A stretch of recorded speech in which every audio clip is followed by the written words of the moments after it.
right. Good evening. Good evening. Good evening. Welcome back to the Real Precious Show. Welcome back. Welcome back. And happy Monday. We have a holiday tomorrow, so hopefully everyone is off. And if you're not, thank you for being the most essential worker because I mean, not a lot of people work on July 4th, but there are some who do. So definitely enjoy your holiday and be safe. But welcome, welcome, welcome, the actual King Smith. How are you this evening, sir? Hey, I'm doing good. I'm comfortable inside of Studio B this evening, so y'all about to get a comfortable me tonight. But I'm glad to be here. Thanks for having me on, Precious. You do look comfy. You got the pillows. I love me some good pillows. Okay, my pillow over there right now because I feel like it's gonna make me hot. But I love me. I have pillows everywhere. I love pillow. I love to be comfy. So I'm feeling your vibe right now. I'm feeling your vibe. We have Sean Bolden in the building. How are you, Mr. Sean? Are you there? Are you there? Testing 1 2. Testing 1 2 1 2. I am here. How are you today? I am well. King, precious, salute. Salute. Yes. Doing good. Doing good. Thank you for joining us. I didn't hear back from you. So I was like, maybe he'll show up, maybe he won't, you know? Yeah, I was on a plane. I apologize. My bad, superstar. My bad. My bad. Thank you so much for being here. I appreciate you. And then we have Hank in the basement in the building. How are you, Hank? How you doing? How you doing, Real Fresh? How you doing, King? How you doing, Sean? Hey, what up? What up? Well, King, what's up though? Hank, What's happening? What's happening? Still trying to shake it off a little bit, but I'm I getting was there. get- I'm getting there. I was getting ready to say, Hank, well, you got that tea Man, with the honey and a I, lemon and some cough drops. I got I got tea with lemon and peppermint in there with a dash of honey. I But know my that's honey's getting a right. little chunky, so I can't squeeze it out. I got to scoop it. Oh, oh, you got it's a little trick. You just boil some water and put the honey in there and just let it melt. But Yeah, you gotta do what you gotta do. You gotta do what you gotta do. Well, I know thank it. you for being here. I know you're not feeling too well, but I really appreciate you guys being here and being faithful and loyal to the Monday night men's panel mixed messages. Tonight, I think we're gonna have a good show for you guys tonight. Definitely share this broadcast. Like the video, don't like the video. It don't matter. We love you anyway. And subscribe to the channel. But tonight is going to be a good show because we always have these conversations, right? We have these conversations amongst men and women, and the conversation may get a little heated. And I've even heard it on this panel. I think Mr. Sean Bolden have said it. And I don't know if he said it in a playful manner or if he said it in a serious manner, but we have heard the three words, who hurt you? Right? We we Yeah. we've heard those words before. I've definitely heard those words on this platform, on this channel before. But tonight I want to have a real conversation about who hurt you. Um, and I saw a video in which a woman was asking a man a question, and so he answered her question. However, he gave the perspective of a man, and I said, you know what, I'm going to use this video tonight just to get you guys' perspective on it. And then we have two follow-up videos that we're going to show that's going to kind of portray how men can get hurt and what that looks like. Before we do, I do want to shout out all those who are joining. Tariq, I see you in the building. I see you in the building. Everybody hit that like button because the best moderator in the land said so. Okay. That's right. Quincy, I see you in the chat. Thank you so much for being here. Good evening, good people. Jeffrey, good evening, Sister Precious. The chat, the mods, and the future panel. He giving love to everybody. Eugene, thank you so much for being here. Quincy said, all right now, all right now. He said, looking good. Precious just had to get that out the way. I appreciate you, Q. Peace to the channel. Hi, Hank. Eugene, Hank, you got a fan in the chat. Who else is here? Lady Navoa, thank you so much for being here, love. I'm trying to see if I see anybody else. All righty. So we're going to get into tonight's discussion. And before we do that, just want to let you guys know that tonight's show is sponsored by jecreativehosting.com. So if you're looking for a place to host your new website, definitely go over there. Put in the link HCM22 for a discount on your new website. All right, so we're going to get into this video here. With being honest with each other. All right, so Jack, Can you give us some practical principles on how, like for us single women, because I'm still single, right? On how not to ruin an opportunity because we have baggage or insecurities or issues that we are bringing from other situationships. I'm not even going to call them relationships because they're not. They're situationships. Yeah. You got to do the work. And what I mean by doing the work is doing the work to heal some of the things that you've actually been carrying along all of your life. You know, in terms of men, most men are afraid to admit how much we need women in our lives to compensate for the lack of love that we actually have for ourselves. Wow. We carry around so many things that we are hurt by. And if you ask any man this question, who hurt you? I promise you that he will open up and he will tell you some of the things that you may not like what he says. Mm-hmm. You may not like the fact that he talks about how his uncle punched him in his chest and didn't say anything and just walked away. Mm-hmm. You might not like the fact that he talked about the molestation or some of the things that he's gone through in terms of police brutality, all the things. But the thing is we are hurt, mm-hmm. and we're carrying around some of these baggage. And I think that oftentimes, if you just channel that energy into the right direction by saying, you know what, here is who I am, here is what I have, and here is some of the work that I need to do with myself before I come into a relationship. Because if I bring this into the relationship, it's just going to trickle into something that is not healthy. That's good.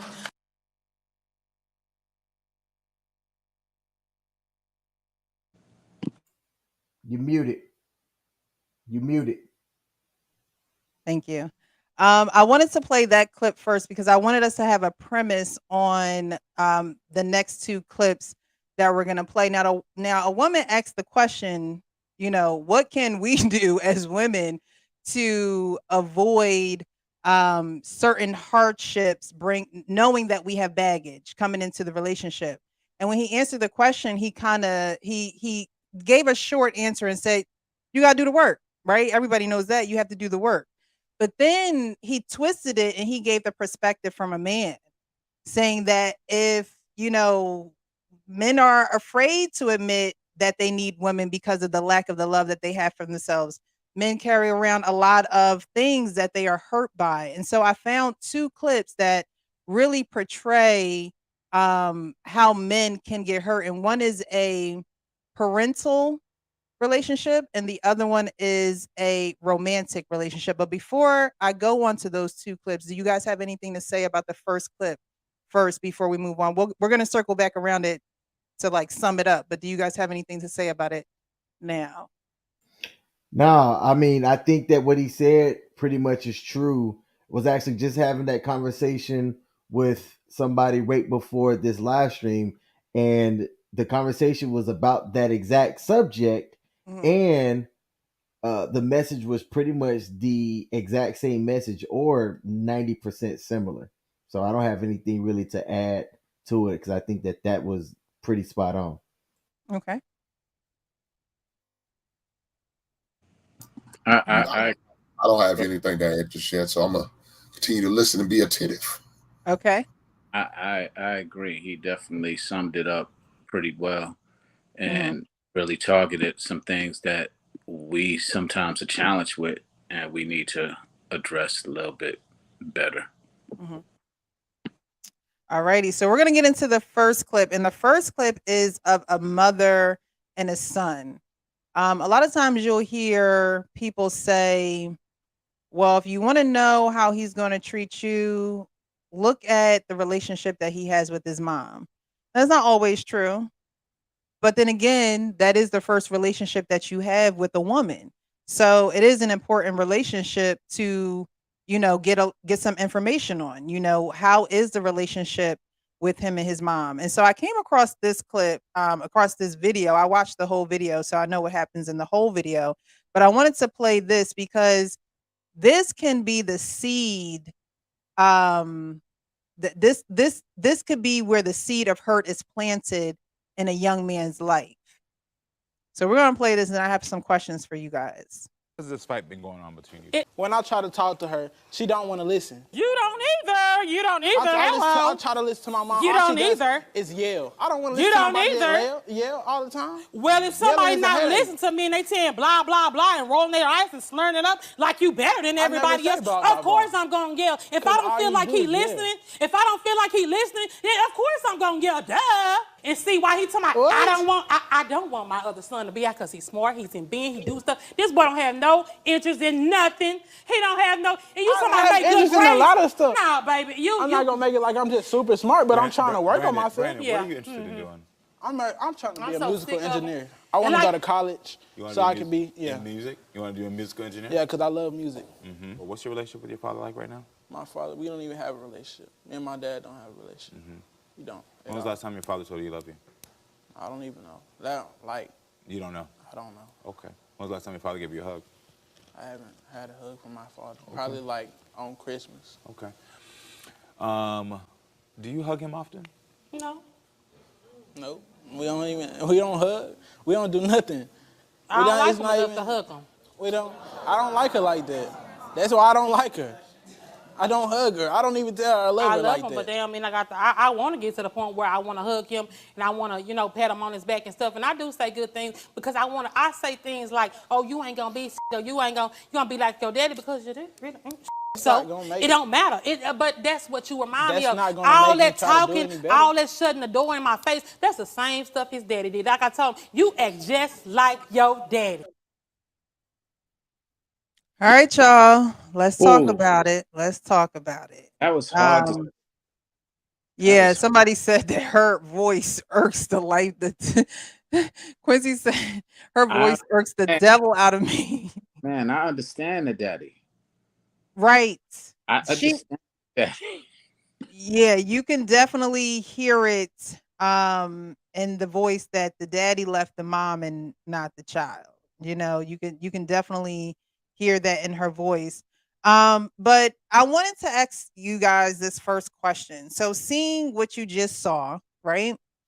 What kind of man does that produce when he deals with a mother who is verbally abusive the way that she is towards him? What kind of man does that produce? Like, what does he look for in a woman when he's been groomed by a verbally abusive mother? Well, to me, my opinion, I don't.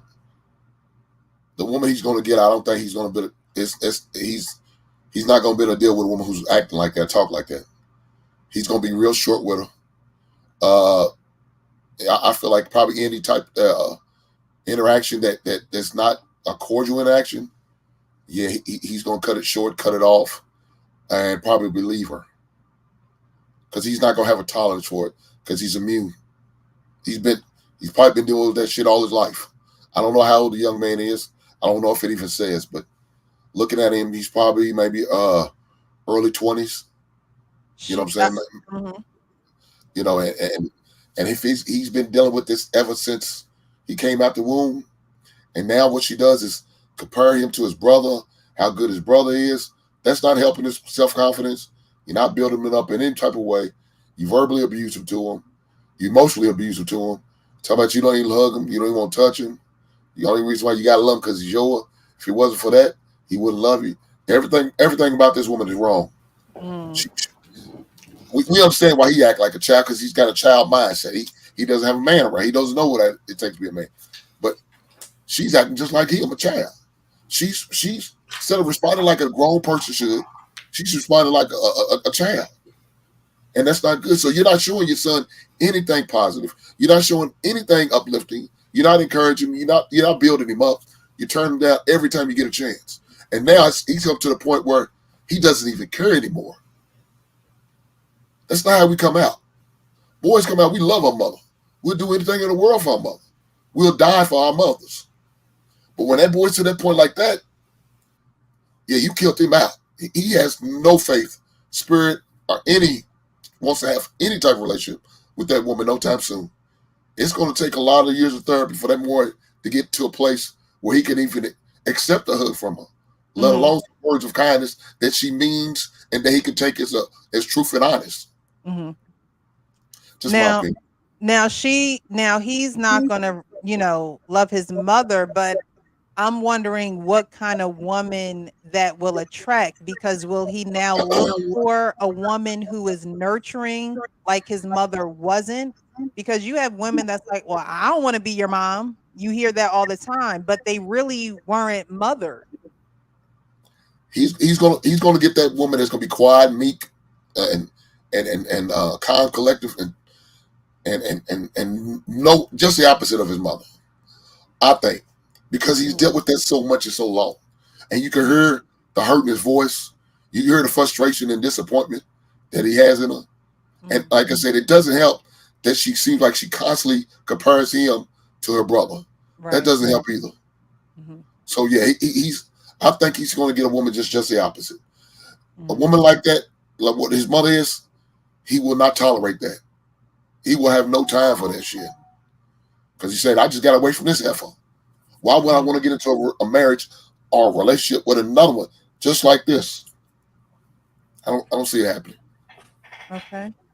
Welcome, Scam. How are you? All is well. Good. All right, Sean.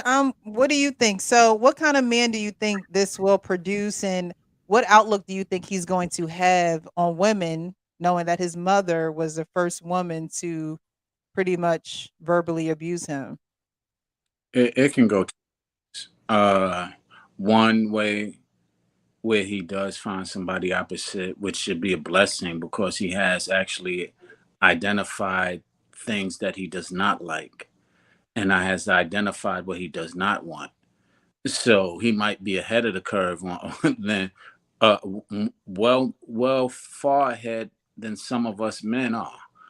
He might actually have a foot up on some of us men who didn't have the ability to recognize that, because we love our mothers, but didn't have the ability to see that those characteristics because we love our mother, and we sometimes overlook some of those shortcomings that our mothers might have had.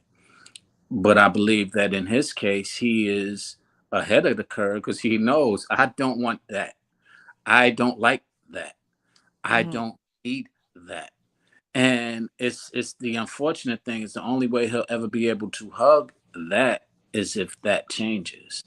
And I'm saying that purposely because that I don't even want to beat down a woman, but that characteristic, that attitude, that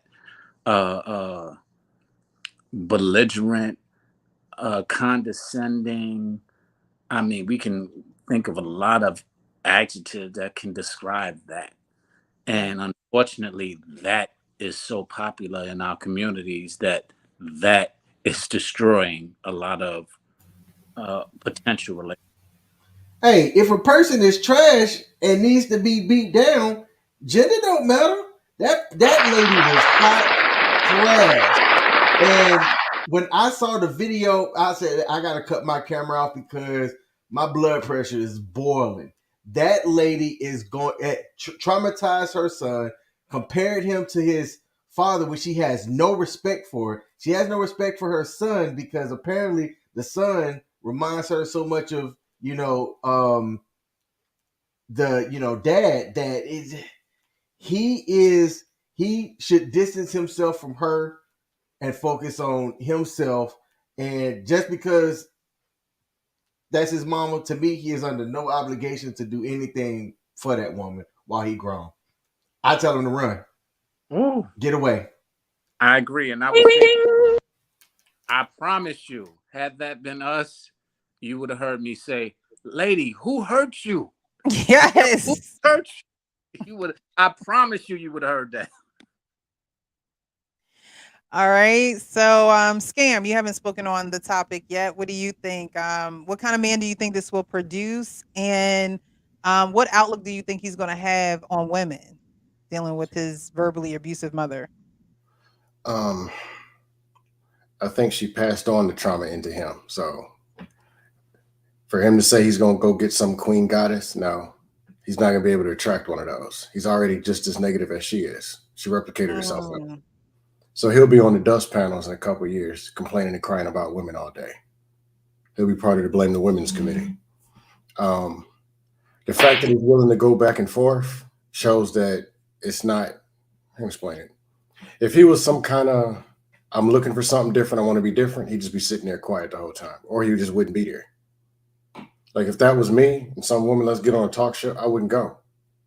Like, look, you do what you do. I'm going to be over here doing something different. I won't be there. I won't have that argument. The fact he's willing to go back and forth, he's talking about, and when he sounded like I want to be a music something, it sounded like he was dreaming, which means it's kind of like a no reality. I'm going to just show up and be a producer or whatever. But that energy is not going to get him any different. But some people who had the toxic mama situation, some hate their dad and worship the mom because of what the mom says about the dad, which is the dad's fault. Yes. Is it her fault? Yes. Some of them develop the level of anger where they become those very women and they're willing to fight those women, hands and everything, because they develop a hate for women.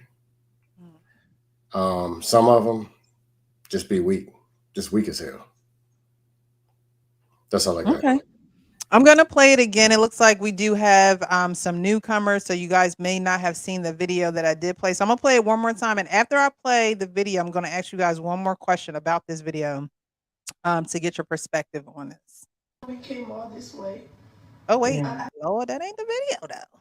How long has this fight been going on between you? When I try to talk to her, she don't want to listen. You don't either. You don't either. I try to listen to my mom. You All don't she does either. is yell. I don't want to You listen to don't my either. Yell all the time. Well, if somebody Yelling is a not headache. listening to me and they saying blah, blah, blah and rolling their eyes and slurring it up like you better than I never everybody said else, blah, blah, of course I'm going to yell. If I 'Cause don't all feel you like do he is yell. listening, if I don't feel like he listening, then of course I'm going to yell, duh. And see why he talking about, What?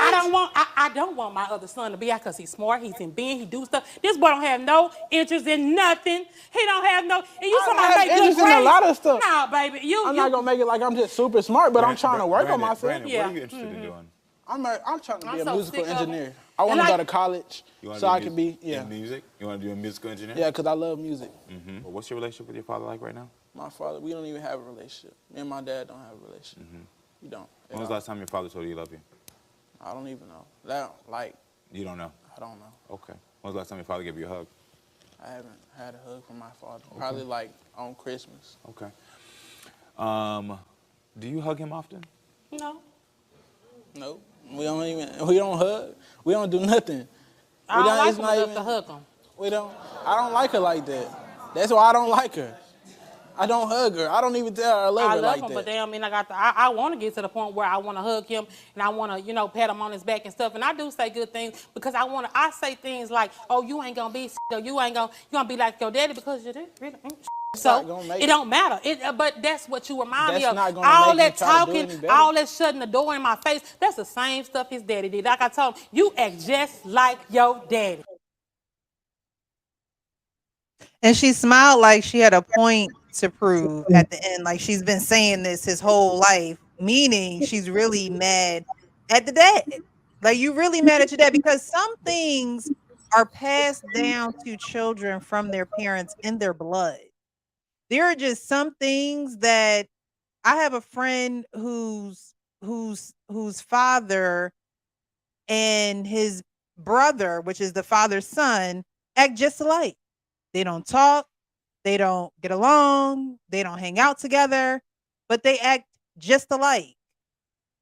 And it is not the fault of the child that he has mannerisms, characteristics, maybe verbiage or whatever that the father uses. And I don't know if I've ever heard someone say in real life, you act just like your daddy. A mother say that to a child. I don't think I've ever heard it in real life, but I know that people have heard it. And when I heard her say that, I'm like, wow, there really are mothers, especially single mothers, that will look at their son, the person that they had from a man that they're no longer with, and use that against the child. I've never seen it, but this is my first time seeing it in real life, and I know it happens all over. My question to you guys is, how can men recover from emotionally abusive mothers? How do men recover from it? Because that has to leave you hurt that your mother, who's supposed to nurture you, who's supposed to care for you, who's supposed to love you, is treating you the way that she is. And you don't have a father on top of it. You have an absentee father or a father who just comes around when he comes around. How does a man recover from that emotion, from an emotionally abusive mother? Because then how do you start your relationships? I already said it. Step one, cut her. Hey, bye, moms. Step one, start there. Mhm. Yeah, this I woman don't is think he trash. can go anywhere. This woman is trash, man. She's the first teacher. Women are the first teacher of the kids, and she has not taught that boy anything. Look, even if the father was in the house, she still would act like this. This is the type of woman who doesn't matter if the father was in his life or in his house. She would still talk and act like this. That's how bad she is. Now, does she blame the father for the other son doing good, or is he a father of a different man? I don't know. Is she giving the father the credit, who she considered the better child, the more accomplished child, the more respectful child, the more disciplined child? Is she giving him the credit, just like she's giving her I guess her oldest son the blame? Is he getting the props? Probably not. So what I'm gonna do is I'm gonna blame the daddy for this bullshit ass son I got here. But this young one, oh, it's all me. He wouldn't be this if it wasn't for me. No, hell no. If you want to give that man the blame, give him the props. If they got the same daddy. Yeah, she looks like she might have two different daddies. And it's like, what? Around and hopefully, and lay up and give that heifer another child. Not with that attitude. No. Because it's like, what mother is the other child getting? You know how you don't really parent all your children the same. So what mother is the other child getting? And he's just getting her evil side. I wonder how she is towards the other son. Because you have parents who are not in agreement with your dream. Yeah, Scam said, well, he wants to be in the music industry, and that may, sound like a pipe dream. But if you watch the whole video on YouTube, he talks about wanting to produce, and he had a track called 5 Blocks, and she was like, why you talking about 5 blocks? You ain't got no fire, you don't got no gun, you don't know about gang banging. The only 5 blocks you travel is the 5 blocks of school. Well, what if he wanted to rap about them 5 blocks? What if he wanted to be expressive about them 5 blocks, and you as his mother don't support him? I understand being realistic with your children. But at the end of the day, you also have to be supportive of your children and be realistic with them as well. There's no support there at all. There's no support. And to me, she acts like she really don't want to financially support it. And we know she doesn't emotionally support him at all. By just the words she's saying. I'm sick of him. Imagine hearing that from your mother. Imagine hearing your mother say, I'm sick of him. I hate him. You know what end up? You know what end up the parents like that? They end up like the Menendez parents. And I don't know if you're old enough to know what happened to them. They're no longer with us. I had a question. He's probably of age to live with his father. He knows who his father is and where he was. He said he hugged him on Christmas. Why don't he go live with his father? And if this is somewhat of a father, why would he leave him in that environment? Who are you asking the question to? Anybody? Just general. There's a man that exists somewhere who made it, who stuck his meat in there and created that monster. Mm-hmm. Now there's 13, 15, 17, whatever. He's there. He exists and you've seen him. You know where he's at. You know his name. Why don't you go get him? Let me play with that a little. One, you see the attitude that you do. That can be very dramatic. Police call, going to jail, doing things that not really lend to the outcome that you described. She's probably the type that had children that she looked at that they were doll babies to her. She dressed them up and they were real cute until they started having their own voice and their own personality. And then all of a sudden she didn't want to deal with it. But now she's deep into it where there aren't too many. Her pride is really a significant detour to now. I can't say that that is the case, but I can say that you don't want to risk the fact of him losing both of his parents. He probably is open and willing to embrace, but the son, to your point earlier, Scan, is probably entitled and really spoiled because he don't want it. He don't want to be able to listen to no rules, just like his mother. So he doesn't have discipline. He doesn't have the tolerance, and his father's not tolerating that from the mother or the son. That's why they're together. I disagree. I had friends who grew up spoiled. That wasn't spoiled energy. Oh, hell no. Nah. I have friends who grew up spoiled as well in the hood, and that is exactly spoiled energy. It's the energy that it's the energy that they like, yo, whatever, because they don't want to go out and work because they got everything and they were given everything.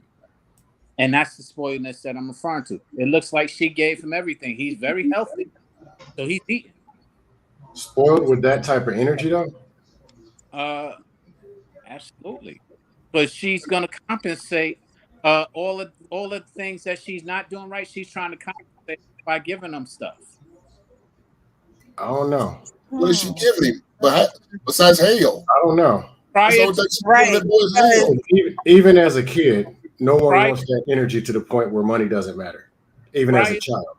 Well, children are drawn to love. That is true.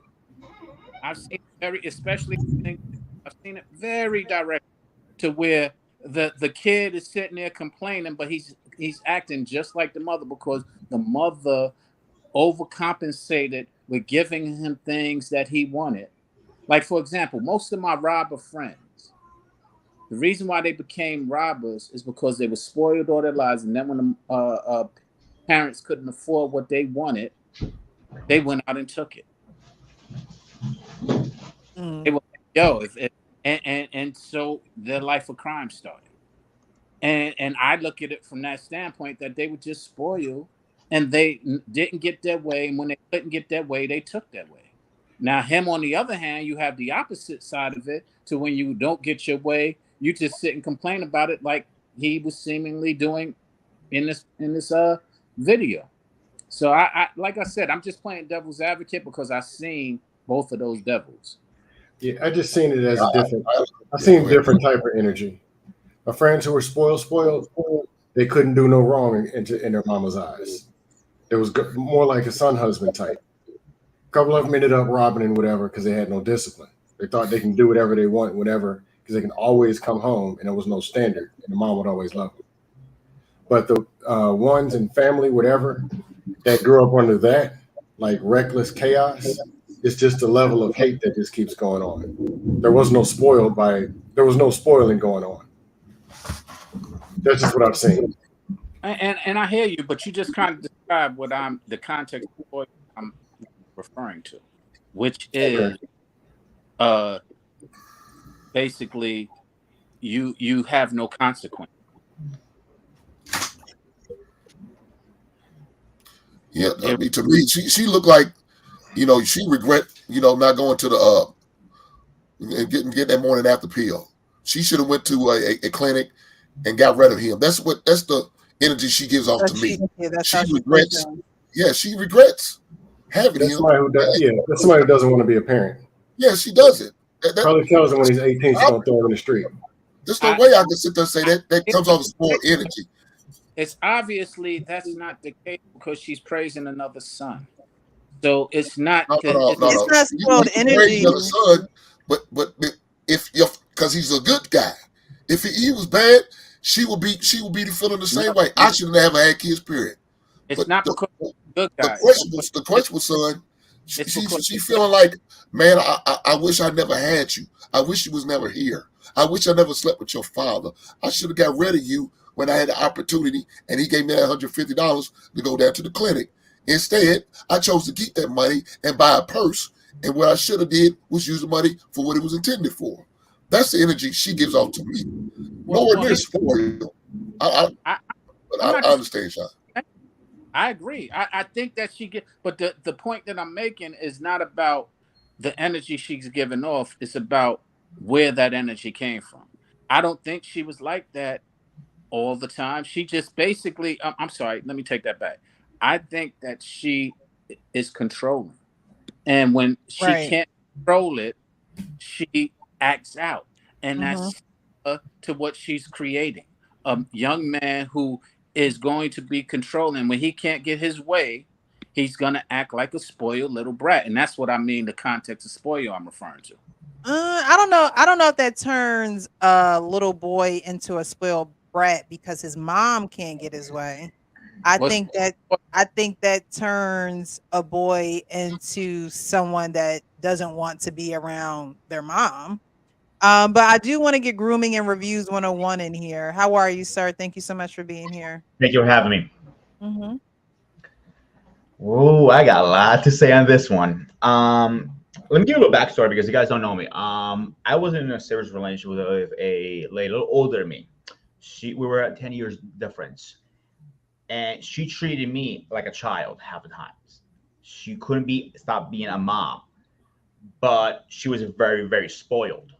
Anytime she had a problem, she ran. When I mean run, she was out. Mm-hmm. Like, good example, she had 2 marriages before me, and she ran from that. She ran from her second one, and she ran from me. Sometimes you don't know what's going on behind closed doors. Mm-hmm. The way she's acting on camera, to me, that seems like a spoiler brat, that she got her way and she's not getting her way this time. I'm sorry. I see how it is. Right.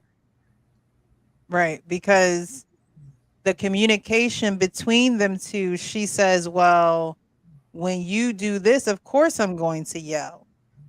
You don't have to yell. Exactly. You don't have to yell, but she chooses to do that, which means she's going to try to get her way by any means necessary, knowing that that's not an effective way to communicate because you're not getting what you want.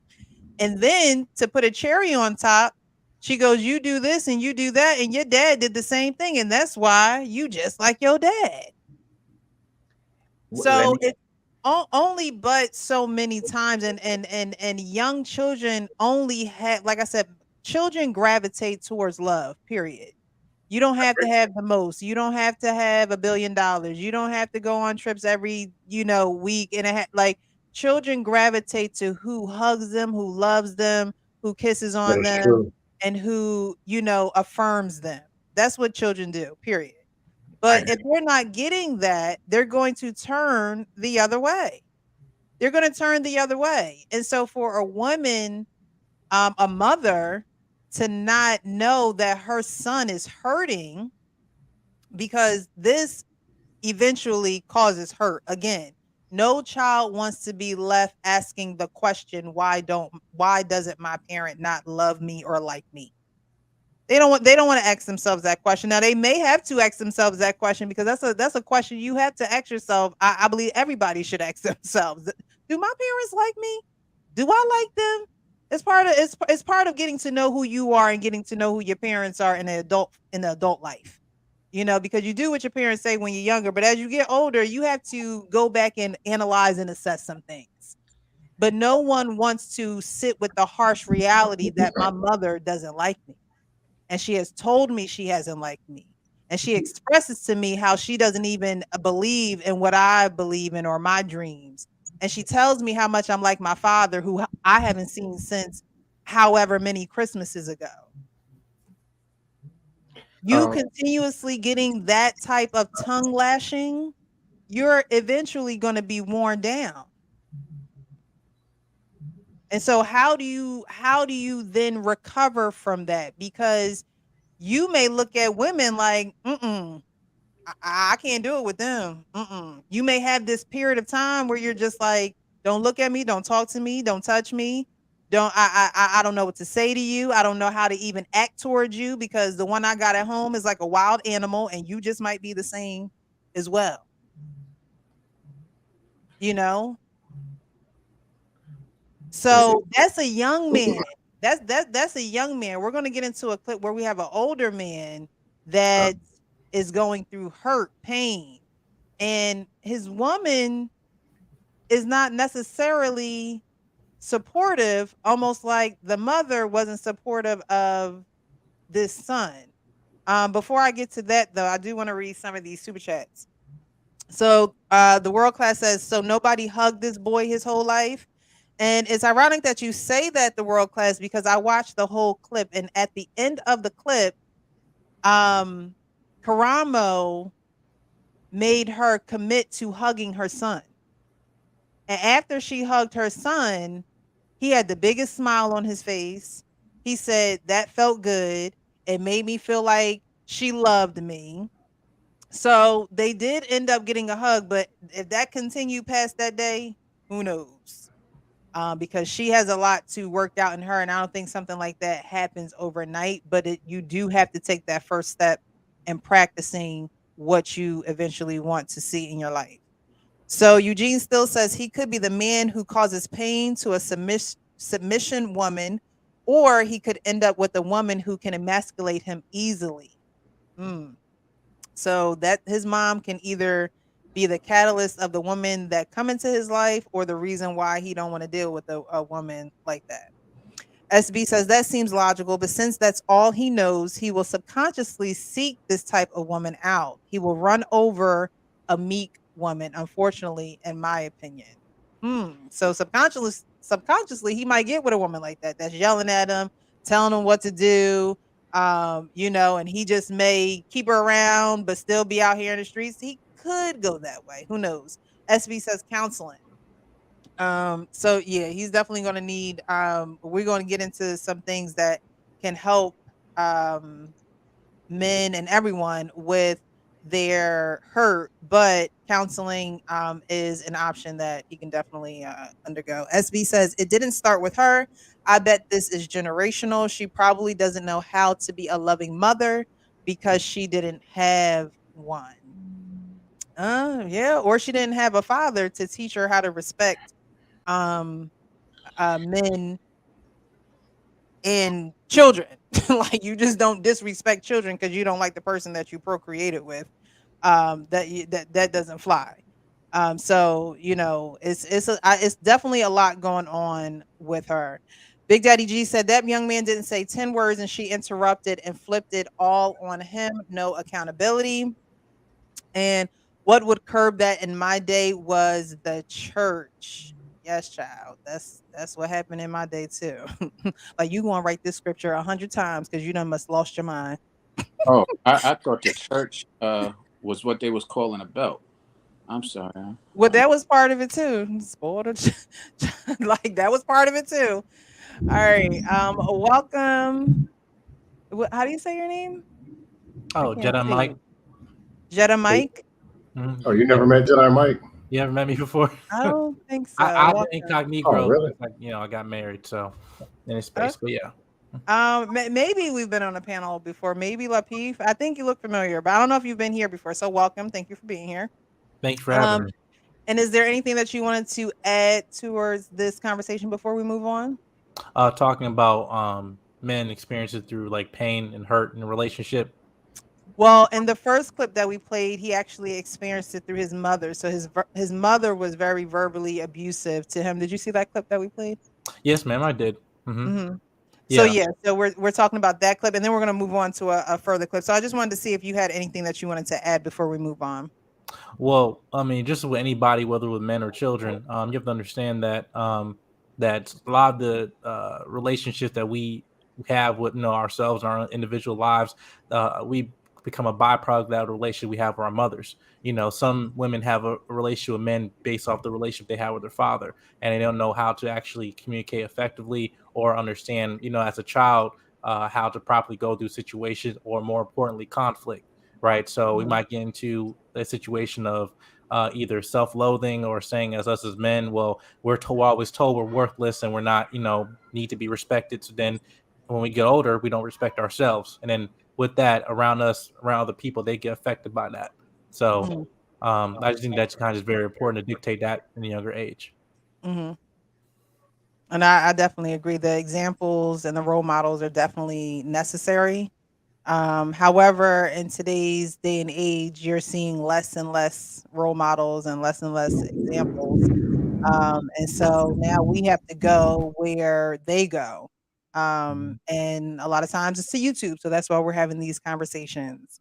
Alrighty. So we're going to move on to the next clip, because in this clip, we have a couple and we have the man experiencing hurt. And you can clearly see that, I'm just going to say that he's out of it. And she's not necessarily understanding. But I'm going to play this clip and then we're going to get into conversation on this one. Will be to fight through. Sit up. You know we came all this way. Yeah. Our action will be to fight through. Sit up. Right. Sit tall. Stand firm with me. We came all this way to fix us. How are you gonna get sick when we're trying to fix us? Well, but it happens all the time. He's confronting a lot of stuff that's probably pretty scary. Yeah, we were going through a lot, and we both did. Try. See, stop doing that. Just don't do what you usually do. Just let him be. Let him be a mess. Because this really is making him sick. That's where he goes. It's the only way he knows how to handle it. You go into, I'm gonna make everything happen, because that's where you go.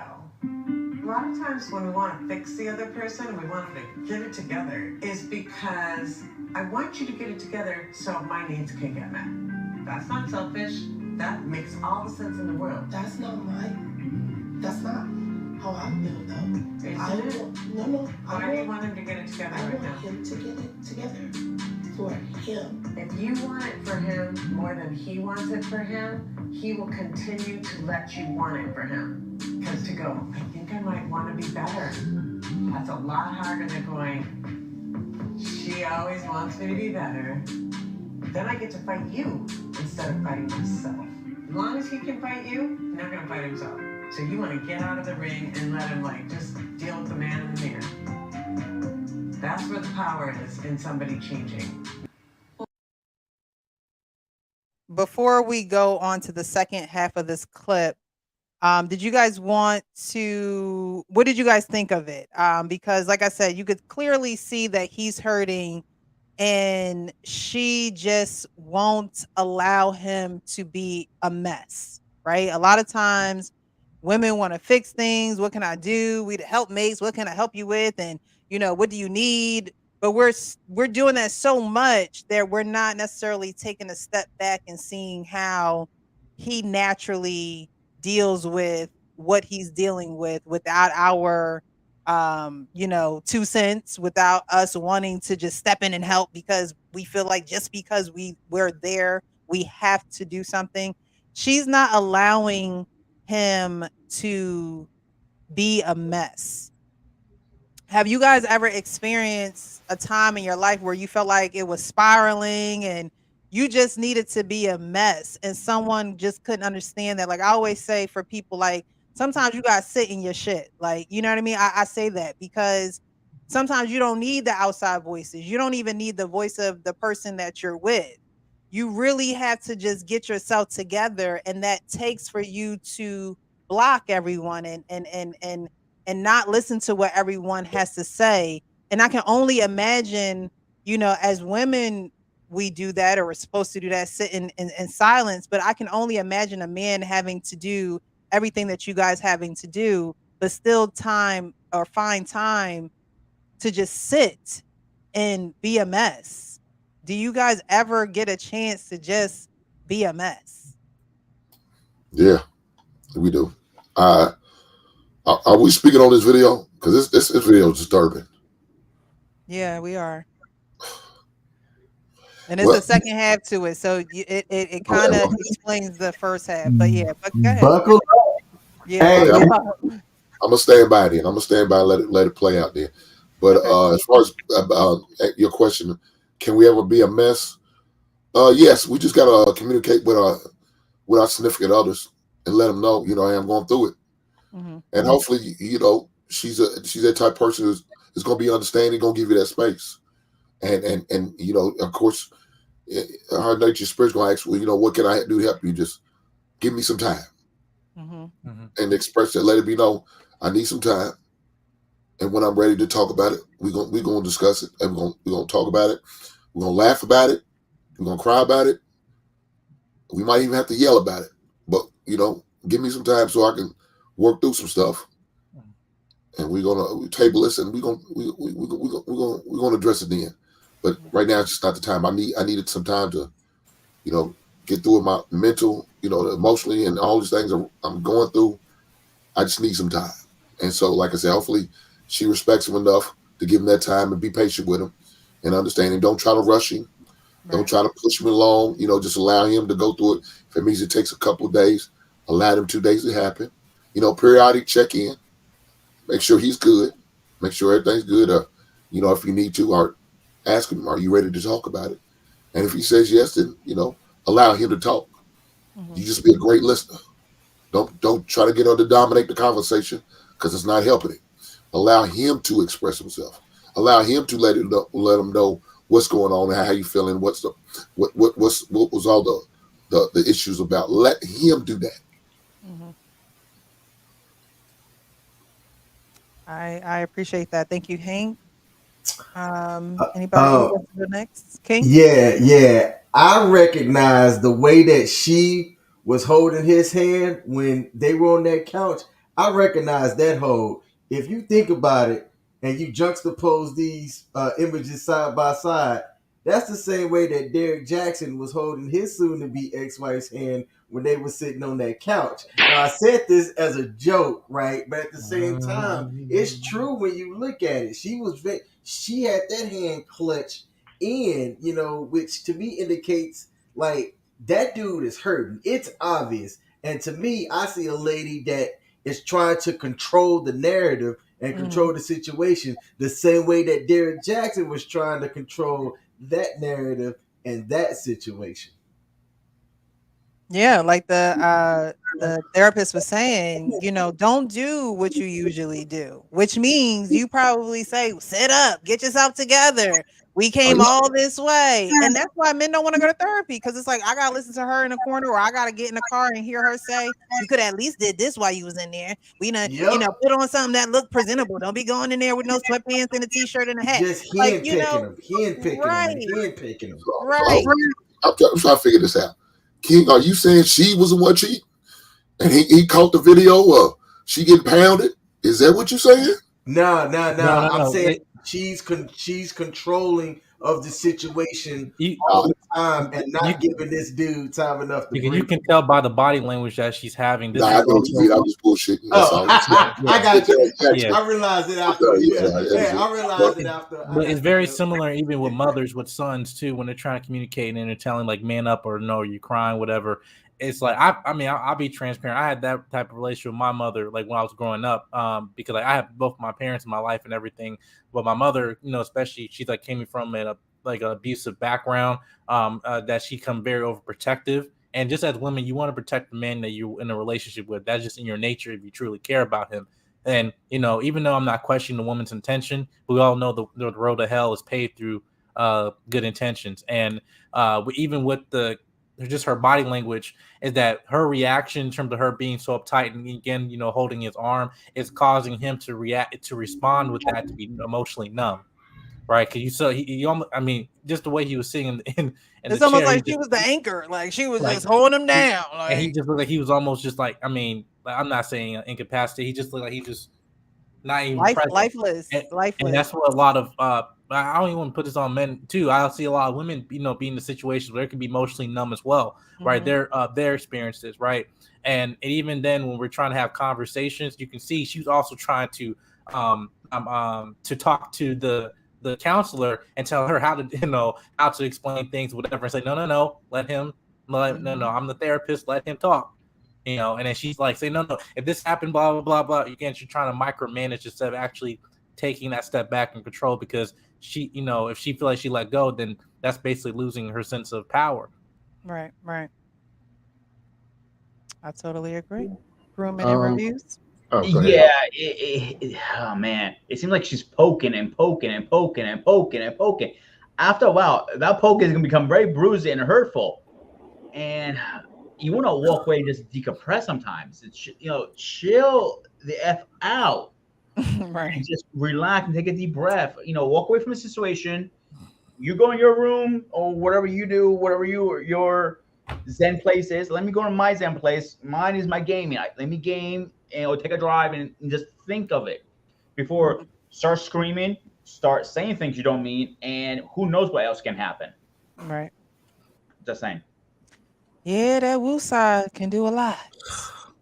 Meditation goes a long way. It does, but you gotta learn how to sit with yourself. That's a skill that a lot of people do not have. Scam had a reaction to that meditation word. Nah, I just think a lot more conversations need to be had.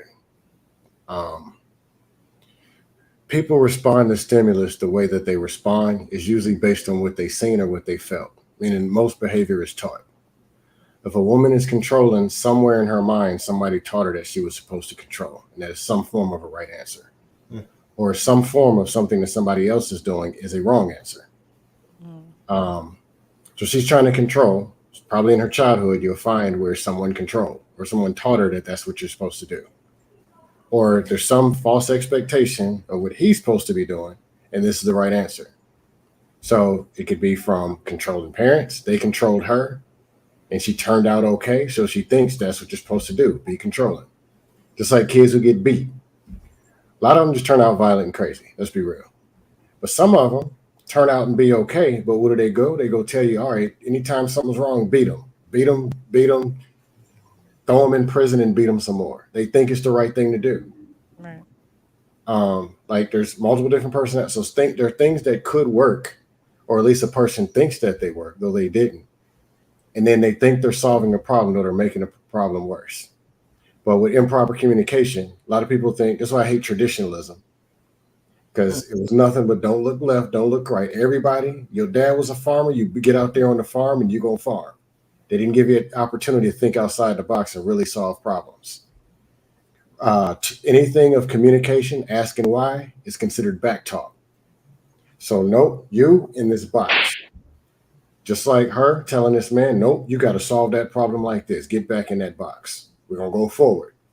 But not taught to have a conversation. Listen, maybe this will work. Maybe that'll work. Maybe I'm the problem. They don't know. This could be what's going on. Mm-hmm.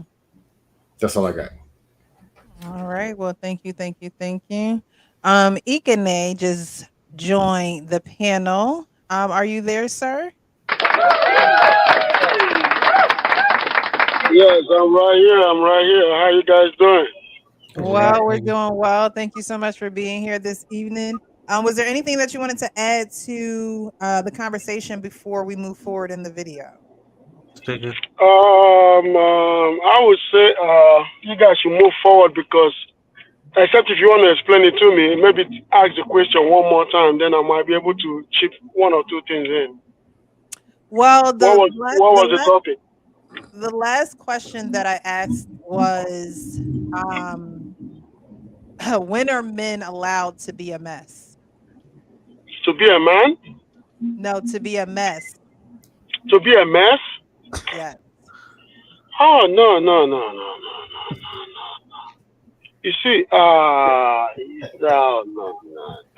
Over like this. Oh, no, a man is not allowed to be a mess. A man is not allowed. The reason why is this, right? A man is not allowed to be a mess. The reason why is this, right? A man, no. You can do that maybe behind closed door, but not in public, because a man's word weighs a lot. A man's character weighs a lot. We live in a society or in a period of time where it's okay to show emotion. It's never okay for a man to show emotion in public. It's not. But we're taught to do that. because you know what? People want to see our weak side. We're told to cry when something is wrong. No, you're not supposed to. You know, let me tell you something, right? You cannot show weakness in front of danger. Am I correct? So No. why should you let danger know that you're weak? If you're not supposed to show weakness in front of danger, why should you let danger know that you're weak? To be a man is a very serious thing. You guys have to understand that it's very serious to be a man. You see what I'm saying? It's not a joke. To society, to your family, to your community, it's not a joke. It's a very serious thing. Because you know what? Forget about the fact that we live in a time where a man will call 911 and police is there. A man is not supposed to call 911. You deal with the threat. You see what I'm saying? We're in a society where a man is going to have a flat tire on the highway and he calls a AAA to come and fix his car, to come and change his car. What kind of man is that? A pussy ass man? Well, my dad always said, you either get you a my man dad who could pay for it or get you a man who could fix it. Might I respond? No. You can't be getting a man who can fix it. There are basic. You can get a man to build a house with you, or build a house. You pay him to build a house for you, because you can build 2-story. But one building, you can build that by yourself. You don't need a man to build that. You can do that by yourself by building 1 story. You can fix a tire. There are things you should do as a man, because you're a man. You should do it, not hire a man to do something for you. And that's why we have all these men that are like little girls. Not even women. They are like little girls. They don't even act like women. Well, No, is he showing He just proved my whole point. He just did. Is he showing weakness when he's beating the crap out of his wife? Only a fool beats the crap out of his wife. Why should he be beating a woman? You should be beating a fellow man. Why would you beat a woman? You were advertising for it about a month ago. A couple weeks ago. That's not what you said a month ago. Yeah, that was what you were talking about. Y'all not gonna paint my boy in a bad light like that. I know better than that. No, you can't say. I can never. Let me tell you something. Let me say this real quick, because you guys, you do not know what you're talking about. Ever since, I've never touched my hand on a woman before. But every single girl that I've been with respect me with utmost degree. And when I tell a woman to stay here, she stays here. You know why? Because masculinity is not by you being physical with a man. Masculinity is mental. You don't have to the day you put your hand on a woman is the day she loses respect for you. I'll let you know that. No woman respects a man that put her hands on her. No woman does that, because guess what? Because as soon as you put your hand on a woman, you've brought yourself down. You measure yourself to her. You're always going to make a woman live with the threat that something can happen. Mm-hmm. But don't execute a physical threat on a woman. I mean, to me, the only something that can happen is you leaving. You ain't gonna threaten me and be like, "I'm gonna punch you in your face." Like, nah. What I don't get it. They trying to paint my dog in a bad light. They trying to paint my dog in a bad light. This is what. Let me. Excuse me, guys. Let me say it again. Do not threaten a woman of physical harm. I said it few seconds ago. Let me say, do not threaten a woman of physical harm, but always make her feel the threat of something that will going to happen. A woman is more afraid of you leaving the house than you touching her. You see what I'm saying? A woman is more afraid of you never to talk to her again than you abusing her physically. There are mental stuff that scare women than physical touch. Physical contact, physical harassment, physical abuse makes a woman to disrespect you, but mental consequences is what a woman respects more. I didn't say mental abuse, I said mental consequences. You guys are lost in my vocabulary, I'm sorry. Skim and Jedi Mike, what is up with y'all? What's going on? What's processing in y'all head And they try when Ekene is talking? So Y'all the so threat We is need to like know. this, Tell right? the Or is it like classroom. this? y'all so How's the threat? disrespectful. Is it like this or is it like this, Ekene? Amazing. All right, we gonna keep it moving. Y'all must have some inside jokes that I'm No. not privy to. It's always scam is always looking for me, man. Don't worry about scam, man. No, Ekene, you prove one of my points. There's this fictional thing of stuffing people in boxes. You have to be this person right here. Oh, and he just did it. No, man. I'm an African. I'm an African man. I'm assertive in what I'm assertive in everything that I do. So you're saying you're perfect in everything you do in life, everything. I'm assertive, and I'm not going to cry in front of a woman. Perfect. He said he's assertive. He said assertive. I'm assertive, and I don't cry in front of a woman. No, that's a very form of the weakness. No, I'm not going to do it. You can't be this person because. But Scam, you got to talk about he's from a different country, man. You got to understand that too.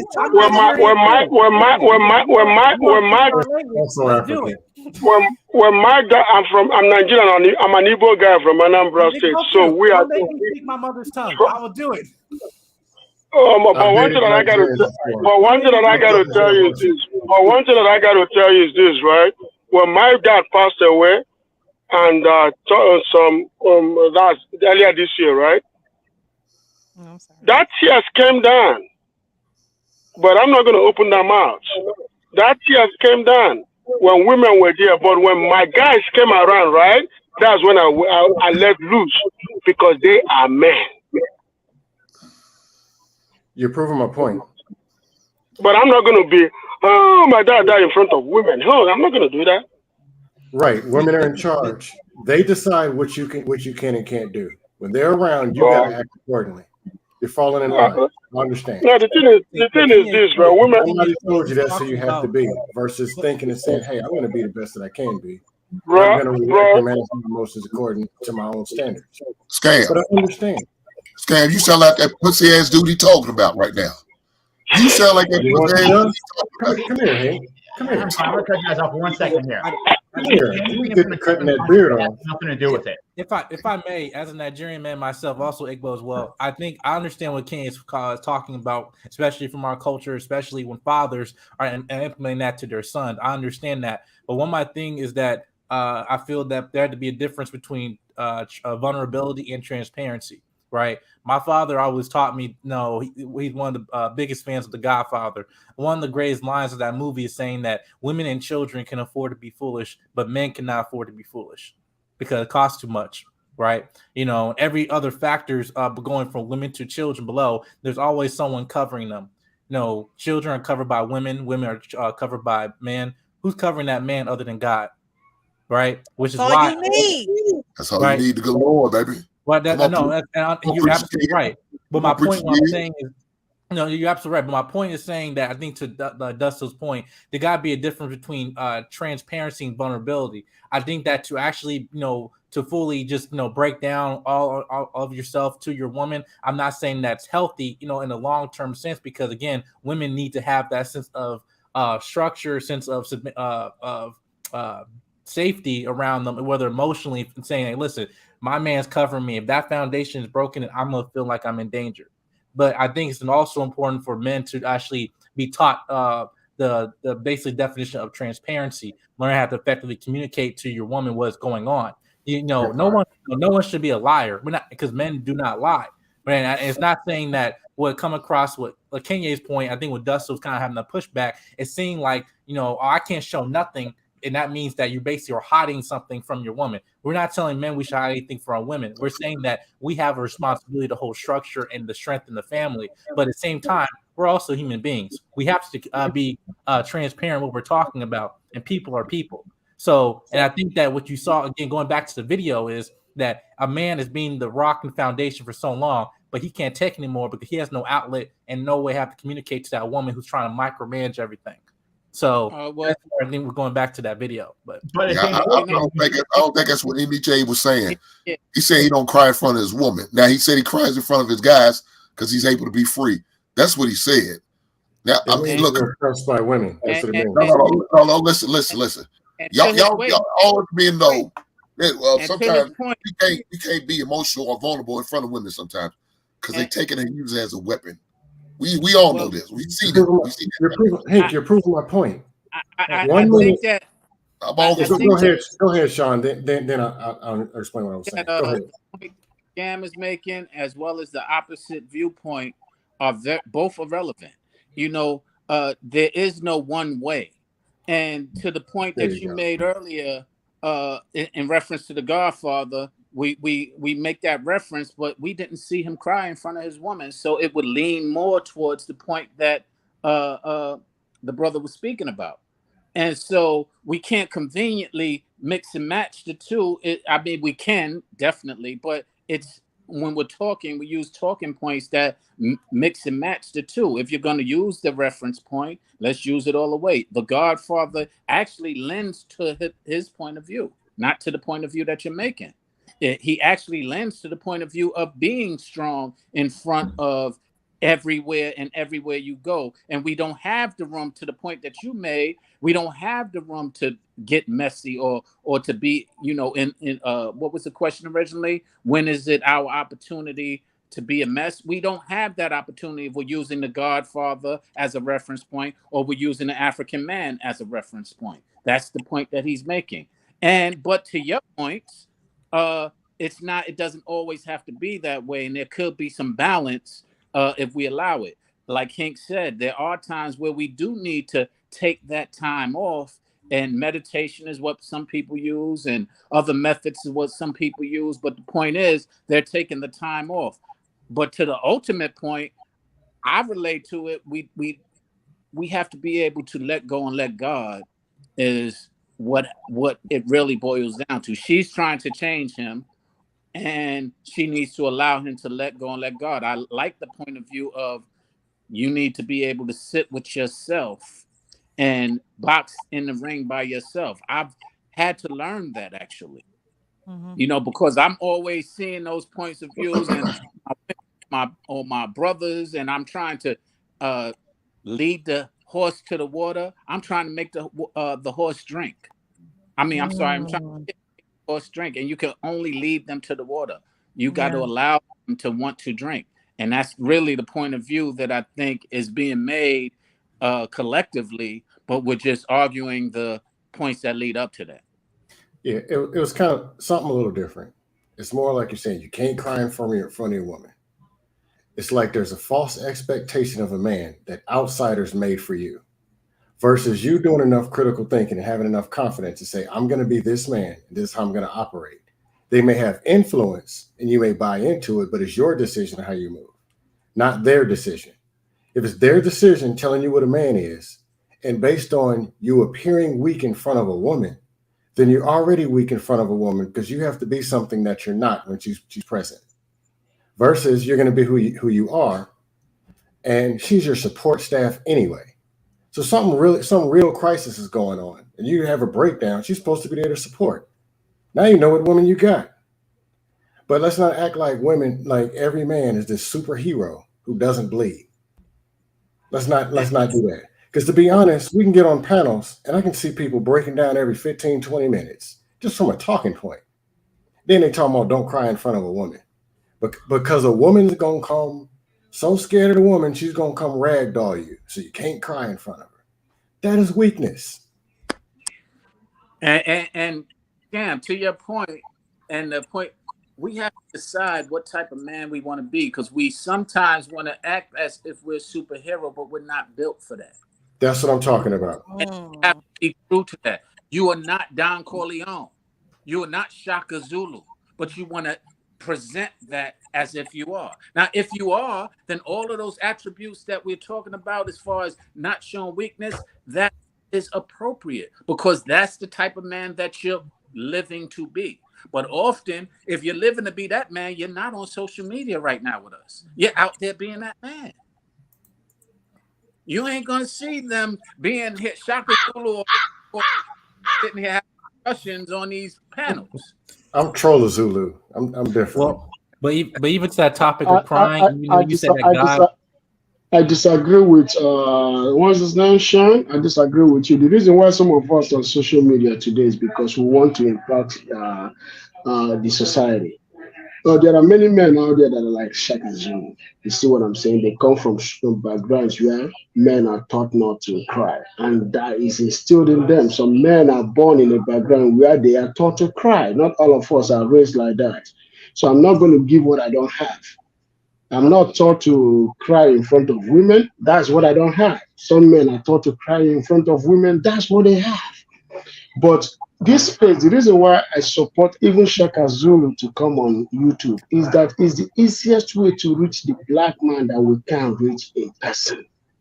The white man that we can't reach in person. The Arab man that we can't reach in person. To teach them how to become men, YouTube is that avenue. You see what I'm saying? Because a lot of people are destroyed today. So let me put it this way. A lot of people were destroyed before 2020 COVID, right? Because there was no way people could reach them. But since Kevin Samuel blew up in 2020, so now a lot of men have been saved. You see? A lot of men have been saved because of that. Because Kevin Samuel came on internet and told men, there is nothing bad with you being masculine, because men were shamed for it. You see what I'm saying? Men were shamed for it. But now those men have discovered themselves. Kevin Samuels is not God. I hear what you're saying. He's not. But the problem, and this is what is where the pushback comes from.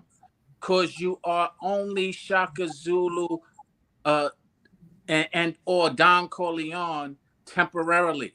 You're not that all the time. And they were that all the time. So you are not the same. You just are thinking you are the same. You are not sitting here. You are not sitting here running a underworld empire or running a tribe. You are sitting here talking about things that you want to talk about. They were not doing that. And we got to stop acting like we are them, because we're not doing that 24 hours a day. Just like if we were basketball, the equivalent to Shaka Zulu and Don Corleone or Michael Jordan. What you just saying right now does not correlate to what a strong man means. Strong men, the strongest men on earth were never kings. Shaka Zulu was a strong man. But the strongest man in South Africa was not Shaka Zulu. You see what I'm saying? He wasn't the strongest man, but he was a strong man known to the whole of the world because he was a king. Remember, let me say this real quick. Agamemnon was the king of Greece, but he wasn't the strongest man in Greece. Achilles was the strongest man in Greece, right? During those days. Achilles was the strongest man in Greece, but Achilles wasn't a king. But Agamemnon was the king. You see what I'm saying? Even though Agamemnon told Achilles that history don't remember warriors, history only remember kings. But who did history remember? Achilles, not Agamemnon. You see what I'm saying? So you can be a strong man, but never a king. But what I'm going to tell you is this. Don't stop being a strong man because you're not a king. Because what you're telling those young folks out there is that their masculinity don't matter if they're not kings. No, that is bad. You shouldn't show masculinity only when you're a king. You should show masculinity because guess what? The protection, the security of your family is in your hands. So don't be... And you ain't got to trade under these soft ass pussy dudes. You ain't got to explain yourself. With debate, they don't understand a man. With they don't, and I'm very, very ashamed of that. I'm very, very ashamed of that. Some of you guys ain't been outside, so y'all sit there and talk about and get on this man. Talk about like women don't use your over emotional ass self against you. She will.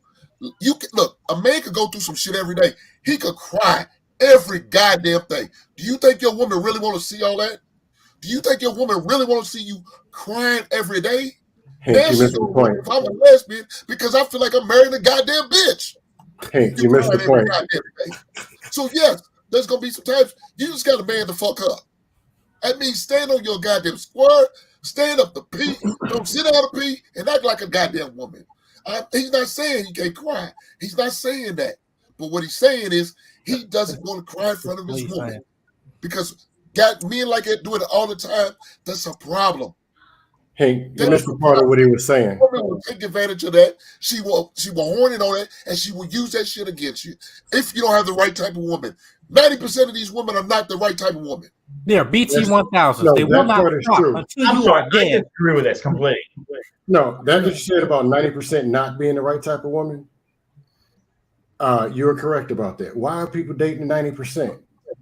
But if you're talking about marrying and being in a long-term relationship, and you have a breakdown because your mom got smoked in a parking lot, and what kind of woman are you dealing with? Your mom got hit by a truck, and you break down. You soft-ass nigga. What kind of woman is doing that? A different situation. Send that woman to the streets immediately. Look, he's not talking about. He may feel like the need to unload because he's having a stressful day to the point it's just overwhelmed, give him headaches, and he just want to cry. And he feel like that's not a good enough reason really to cry for a woman. We look her. No, I get what you're saying. I'm talking about what he was saying. Again, I'm gonna say it again. A man could go through some shit every day, feel like he need to cry. He just got pulled over by the police. Accuse a man of speed. Probably doing speed over 5 miles, but the police pulled him over. You know how frustrating, upsetting that is? You feel like you're being targeted or taken advantage of? No, nobody may gonna go there. But shit, we have to deal with shit like that. Hey, We go to the store, we look at shit, and it's not right. This perfect. It's like he was saying, a man can't even stop and change it.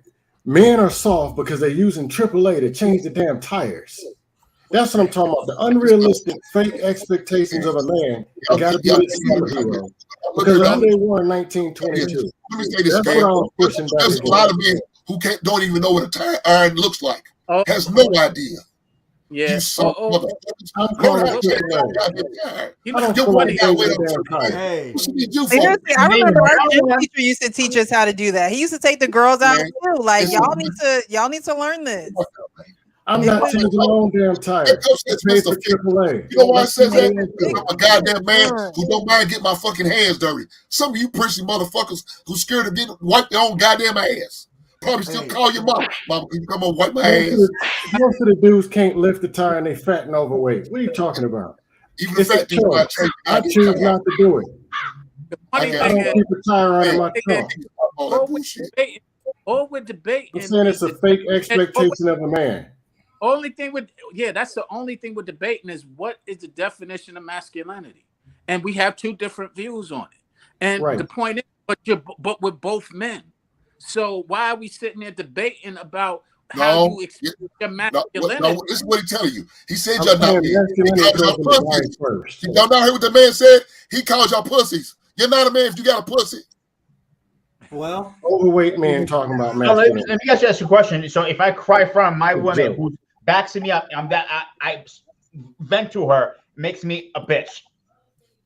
Huh? No. Wait, venting? No, I don't think so. Because what about when you have situations where what if you're I don't want to put nothing on anybody, but what if someone in your family passed away? What if Precious? The second part of the video goes. It does explain. That. You know what? Let's get it. Let's get it. That's what I'm trying to get to. Here comes All righty. What would you say has been a hard event for you? My son took his last breaths in my arm. Then my mom passed not even a month after that. Every day before work, I would call her and she would talk to me. Losing my mama to me, it broke all the stability that I had standing on. Some days, the pain be so bad, it's so unbearable to feel. I just feel like I don't want to be here. It's not so much as I want to do something to my soul. But if you don't want to be here, what is that? What I'm hearing you say, you just want the pain to go away. It's not that you want to end your life in any way. No. We're going to put a word to what you're experiencing, and the word is depression. We can't take depression lightly. It's more than sadness. It feels like a pit of darkness. It's hard to accept it, you know. I feel like it's hard to even express. Man, look at her. I just need to breathe. What the hell? Right there. Right there is exactly what I'm goddamn talking about. She's one of them goddamn 90%. He didn't try to he was dead wrong for that. She took advantage of that. He needs to Uber that woman to the streets immediately, and you know it. I'm not trying to hear your bullshit. She's ready to walk away from her. You proving my point. Right now. That therapist that said he's depressed. You know what this ever tried to do? Her sugar was low. She ain't trying to support him. Hank, you're proving my point. If you can't be vulnerable with the woman, get her ass out of there and get somebody who you can. I agree with that. Hang on a second. I'll tell you a backstory of this. When my mother was diagnosed with cancer, I had nobody to support me. I was crying by myself. If I had somebody just to give me a hug, says, "Yo, everything be fine," that'd be better. When her cancer came back, I had my woman. She held me, and I needed that more than anything. So thank you. That's what She's a 10% woman. I don't care anything you say. I'm what? You cut your beard. I'm talking about Spam. He's a pussy. I got a better beard than you, buddy. For you. Chip, trim that beard up. I'm not talking about you. I'm talking about pussy ass Scam. All right.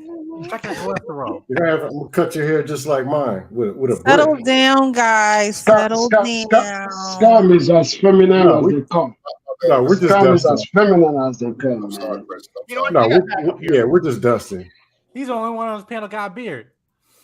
So, all right. That's So we fine. saw the rest of that video, and we saw that man had gone through losing his son in his arms and losing his mother, I think he said, a couple months later.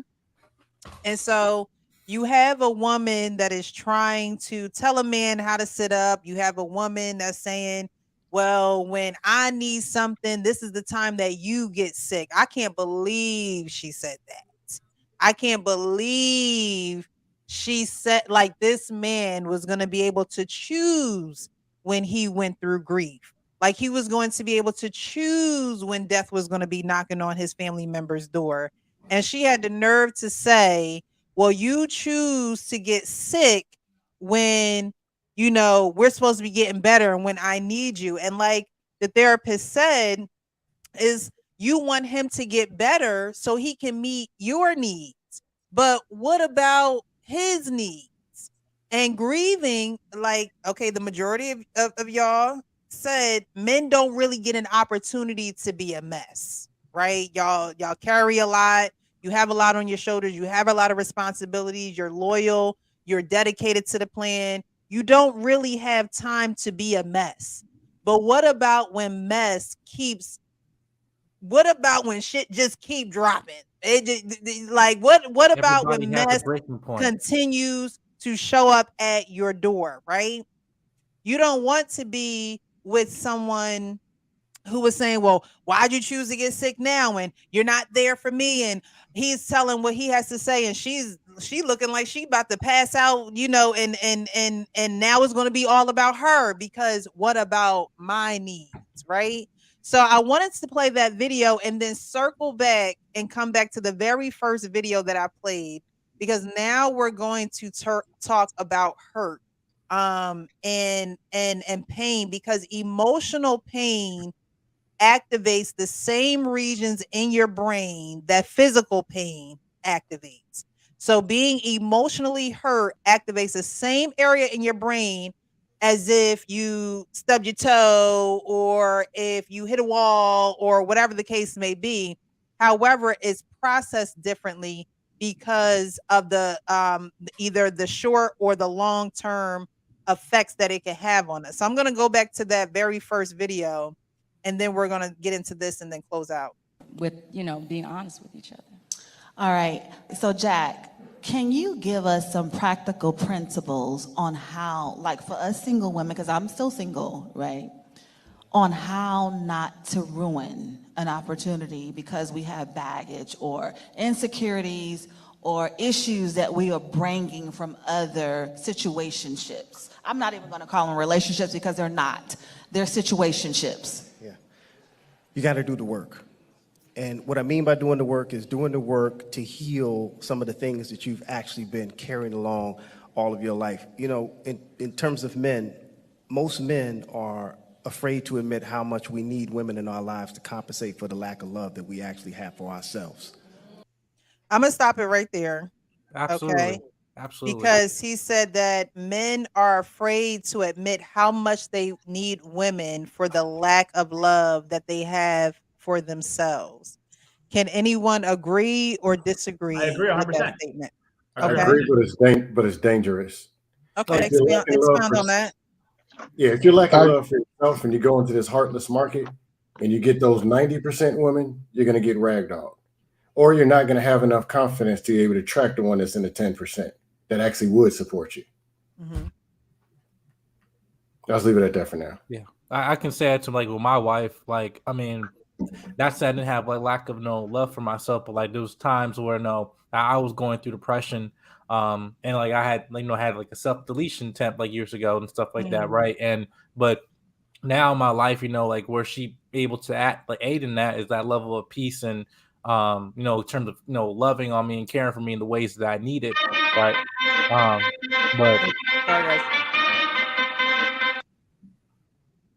oh, that wasn't me, y'all.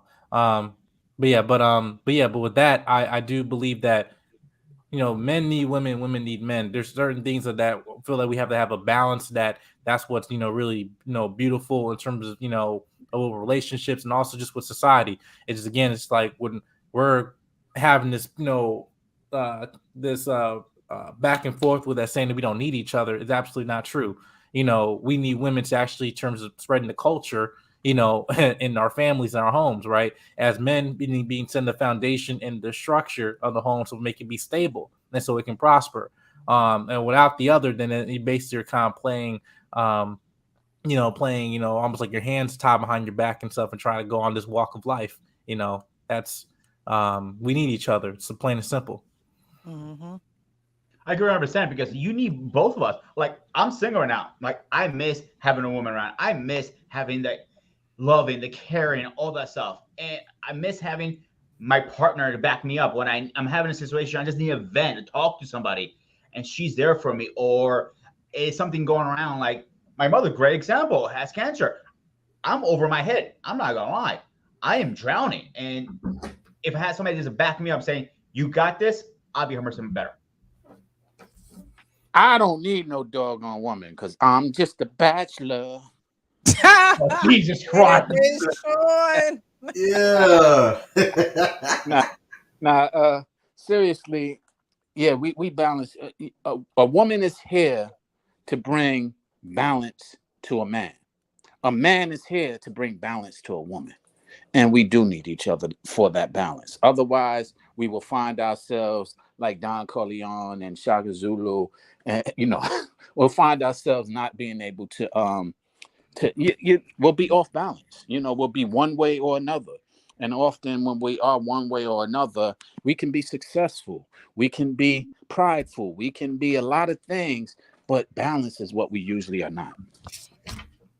See, it was the same to my grandma told me. She met King Constantino III, the last king of Greece. I'm originally Greek. Okay. He said the man might be the head of the head, but the woman's the neck, and it helps support the head. And I agree with that, but I just got to ask you. You say you're originally Greece. What are you now? Where I'm now, I'm United States. Oh, okay, I got you now. I gotta say something to you guys. I gotta say this, okay? A man is not one who is a fool. A man knows his breaking point. Masculine men attract women. Masculine men are not usually single. They usually have women around. Woman, feed me. And the reason why masculine men always have women around is because women believe in masculinity. Come here, goddammit. And I will tell you one thing. I will tell you one thing. When you think that masculine men are those that scare women off, you don't know what you're talking about. And also, when you think that masculine men are the ones that don't understand nature, number two, you don't know what you're talking about. Because I got to tell you something. I think that guy, somebody, he's talking in the background. So, okay. So, what you got to understand is this. Women love men that can protect them. Women love men that don't show emotions. But they will ask you to show emotions. But as soon as you start showing emotions, they're gone. No way. They won't be around. Except a woman that enjoys emasculating you as a man will stick around. Because guess what? She don't want a man that will tell her what to do. There are women like that.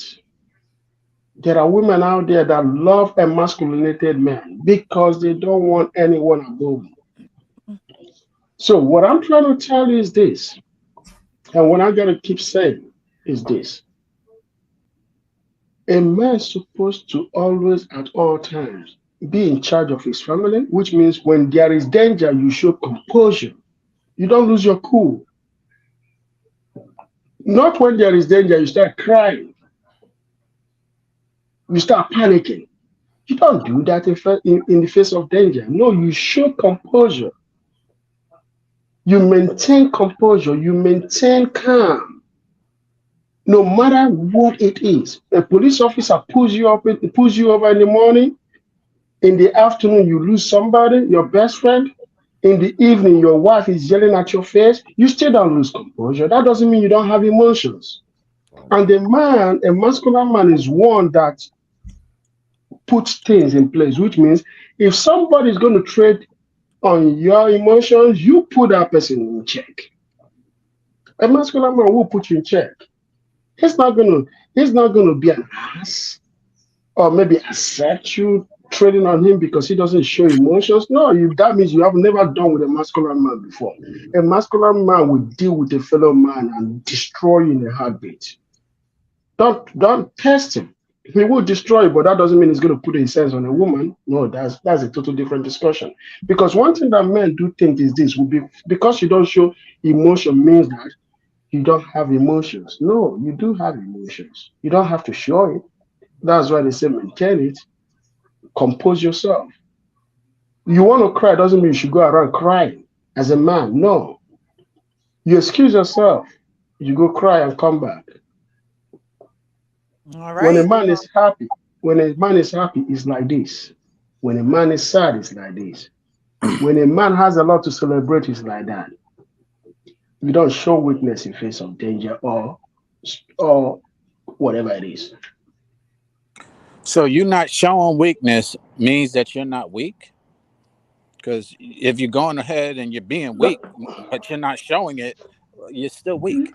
So what are you saying? It's not weakness. What I'm saying is that you don't show weakness, but that doesn't mean you don't have emotions. Two different things. I hear what you're saying, and I said that purposely because it makes no sense to me because you are weak. Is if you're going ahead and you're crying. Every human being has a breaking point. Let me finish. But the point that you're making is what you said, showing composure is how you worded it, and what Scam Likely them said was discipline, and that's the same thing, or they can be synonymous. And I agree with you. We need to have composure, and I agree with Scam. We need to have discipline. How we display that and where we display that and when we display that is what we're debating. And that's why I said it really makes no sense, because if you have it and you're just saying don't display it in front of somebody, I can agree with that if that's what you feel. But I can also agree with somebody who might show it, but they still, it doesn't negate their manhood because of their choice on how and when they want to show this weakness that they both have. And so I'm saying, why are we arguing over how and when you show it? Because that's just a preference. If you're strong, you're strong. If you can have that composure, if you have that discipline, you have it. Whether you show it to certain people or not, that's your preference. But don't don't say, oh, he a pussy or he a bitch because they don't show it the way you show it. Because I know killers who will cry and I know criers who will kill. Yeah, I was arguing the fact of this. It's saying you're a superhero masculine man controlling emotions. And at the end of the day, you're running around in fear because there's a woman sitting in the living room and you can't cry because she's going to emasculate me and walk out. That's weak. That's what I'm talking about. Her job is to be your support staff. That's her job. That's what you picked her for. Did you pick a 10% woman or a 90? Did you pick the 10?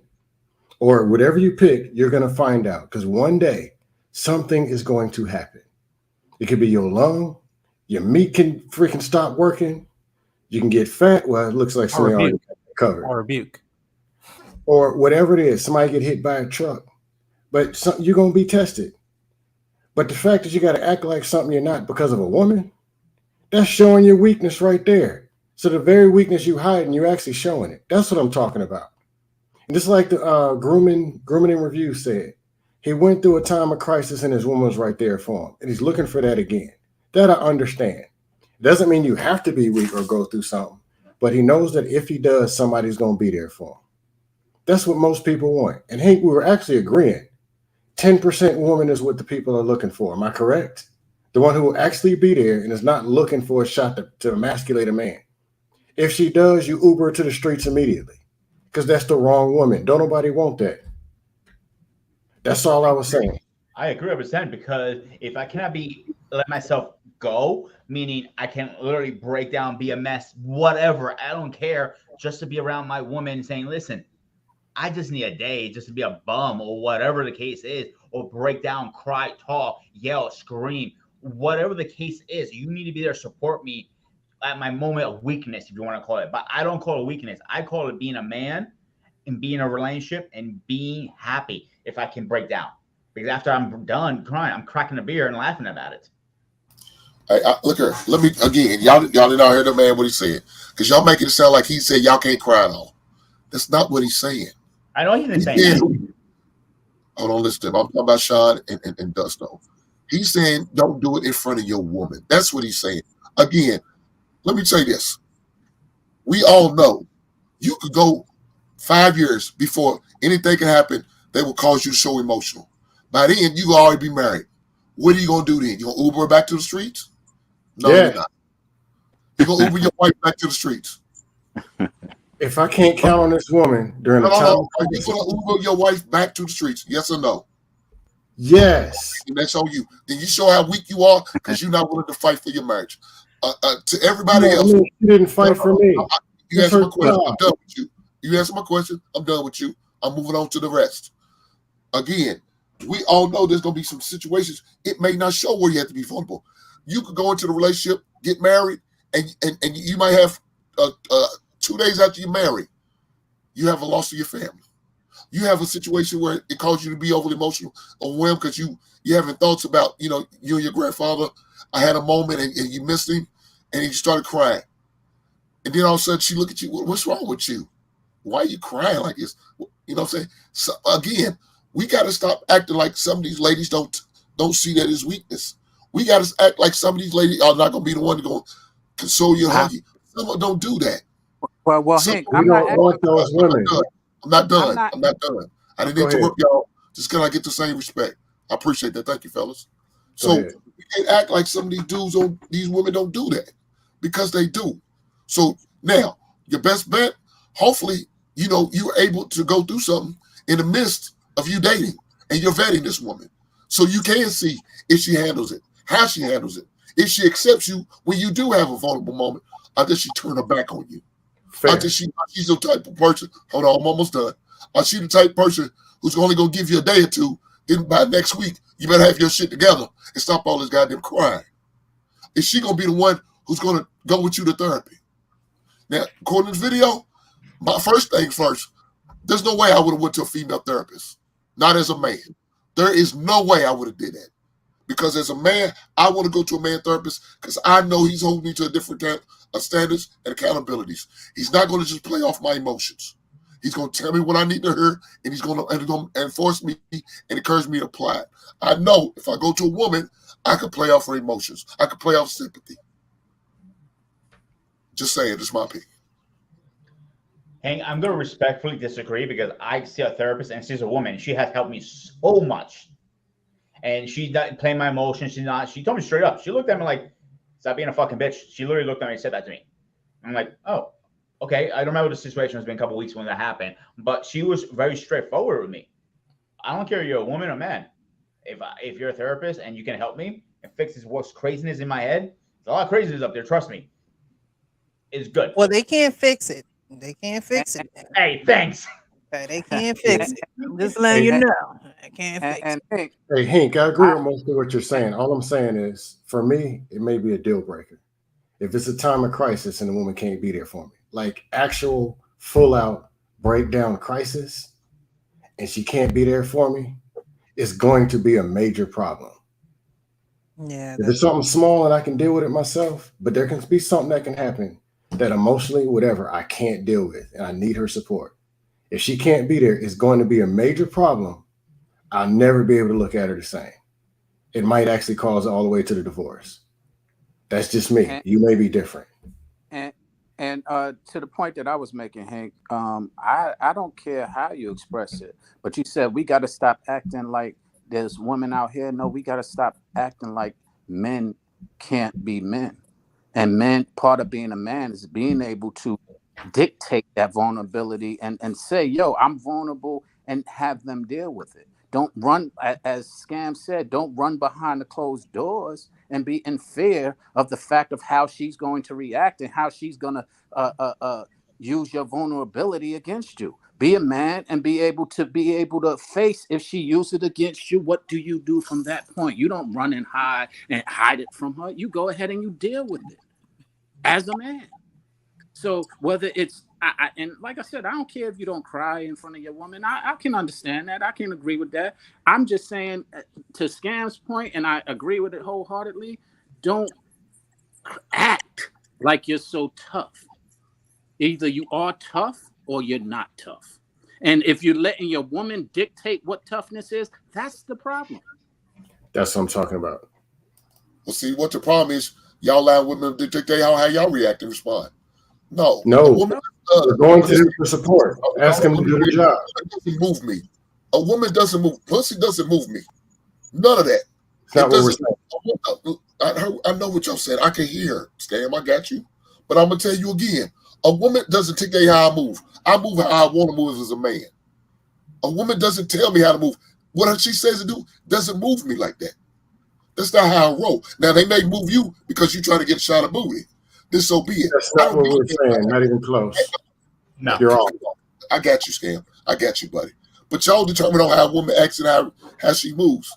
You take it just because I don't want to share. No, I just don't want to. I wouldn't do that because I know how some women are. Now, again, I'm not going to sit there and say that you are showing no emotions. Of course, I'm going to show emotions. I'm going to show how I love. But maybe I choose not to cry in front of them. Because guess what? If something's going on, somebody got to be the rock. Everybody in the whole house can't be quiet. Somebody got to be the one consoling, hugging them out, tell them it's going to be okay. Everybody can't be all full of tears. Somebody's got to be that dude. Say, okay, guys, I know it looks bad right now. We're going to get through this. We're going to get through it together. Somebody got to be that. And if everybody in the house crying, that's a problem. That wasn't what we're saying. We're saying during a time of breakdown as a man, if you have breakdown, you don't get to choose how things play out in life. Everything you don't. You don't get to choose your breaking point either. You can be as strong as you possibly can be. During that time, there's nothing wrong with asking for help from the person whose job it is to be that actual help, which is the spouse. And that's what a lot of people are marrying for. Now, if you got a woman you can't trust or can't count on, what did you marry her for? If you're this superhero, what you need the woman for anyway? See, if I'm going to my woman, I do understand what you're saying about not wanting to take the risk or whatever. or thinking that some woman could, all you can control is what you control. But you decided to choose this woman. So you might as well go ask for help when you're at your break. Actually, you don't got no choice anyway. First of all, there's nothing wrong with asking for help. That has nothing to do with this. We're talking about crying. Crying and asking for help is two different It might not be a choice, bro. It might not be a choice. Scam knows what you're talking about. He's just driving you to the extreme to get something done. No, this is I don't reality. understand. Scam. This guy never said anything about not seeking help. He never said that. What we've been discussing for the past 1 hour is about not crying in front of, not showing emotional outbursts in terms of tears. I give up. Do what you want to do. Yeah, you don't do that, because the thing is this: the reason why you don't want to do stuff.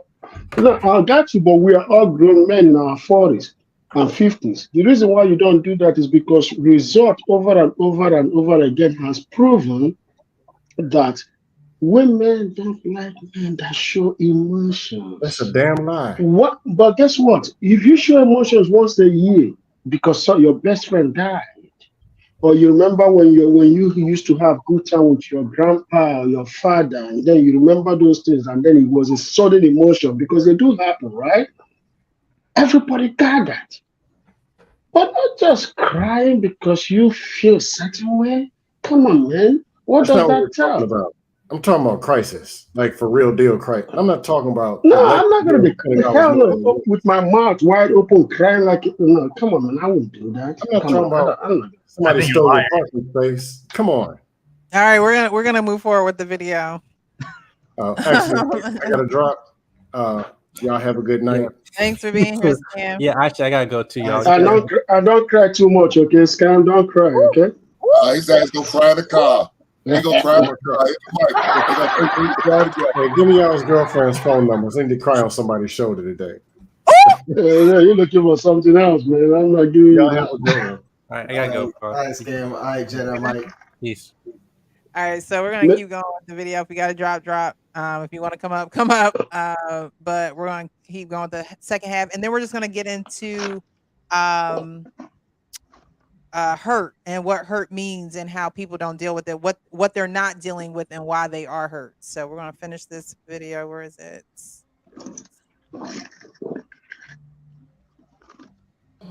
We carry around so many things that we are hurt by, and if you ask any man this question, who hurt you? I promise you that he will open up and he will tell you some of the things that you may not like what he says. You may not like the fact that he talks about how his uncle punched him in his chest and didn't say anything and just walked away. You might not like the fact that he talked about the molestation or some of the things that he's gone through in terms of police brutality, all the things. But the thing is we are hurt and we're carrying around some of these baggage. And I think that oftentimes, if you just channel that energy into the right direction by saying, you know what, here is who I am, here is what I have, and here is some of the work that I need to do with myself before I come into a relationship. Because if I bring this into the relationship, it's just going to trickle into something that is not healthy. That's good. All right. So ultimately, they talked about doing the work, and they talked about they elaborated on what I usually say at the end of my shows, right? Be real with yourself so you can be real with others. And being real with yourself means that I have to sit with myself to really understand why my actions are the way that they are, why I don't talk to a certain person when they try to talk to me and I want to talk to them, but I can't get the words out, why I'm frustrated when a certain person, you're sitting with yourself trying to understand yourself. And so when we get to hurt feelings, a lot of times we're at hurt. We get to hurt because we haven't managed anger. We haven't managed sadness. We haven't managed shame, guilt, or anxiety. So now we're hurt because we haven't really dealt with shame. Now we're hurt because we really haven't dealt with sadness and anxiety. That boy and his mother, he's going to be dealing with anger, right? His mother continued to give him that lashing, that verbal lashing, His mother continued to, not hug him. His mother continued to say, "You just like your daddy." She continues to do that. He's going to build up anger because he's not going to feel seen. He's not going to feel heard. Now he's going to have to learn love. He's going to have to get nurture elsewhere, and God knows where he's going to turn for that. But that could be the result of having a mother who is verbally abusive. And so these things, and actually in that video, if you guys watch the whole thing, Karamo is telling his mother, "You're hurting him." And she's like, "I'm not hurting him. That don't hurt him. The words that I say don't hurt him." So in her mind, she don't think that she's hurting this young boy. But for him to say, "I don't like my mom. I don't love my mom. We don't give each other hugs. She don't listen to me. She doesn't take interest in any of my desires." That's going to build anger, resentment, maybe sadness, all of that. So when you don't deal with those things, then it turns to hurt, because again, emotional pain activates the same area in your brain that physical pain activates. And so when you hurt yourself physically, you're going to the doctor, you're going to the hospital, you're maybe doing self remedies, you're trying to ease that pain as soon as you can. And sometimes it gets to an extreme where it's past what you can do for yourself. Right? So I want to get into just shortly and briefly how feelings show up mentally and physically, right? Because mentally, they show up in being overwhelmed, feeling helpless, feeling hopeless, feeling guilty without a reason. Has anybody ever felt guilty without a reason? Worrying excessively. Difficulty concentrating or remembering, becoming hostile and irritable, this difficulty keeping up with daily tasks, and withdrawing socially. So you know that you're hurting mentally when you can't keep up with your tasks, you're becoming hostile, irritable, and your attitude and moods are just changing. And as a man, knowing that you're usually on your square, usually doing what you have to do, that is something that you have to be aware of. Not only for you, but with the person that you're with. So if you know that those things are going on within you, that's where you have to be honest and say, okay, mentally, right now, I'm hurt, and mentally, I'm not here. I'm not here. I really can't do it. And I just want to be honest if you're with somebody.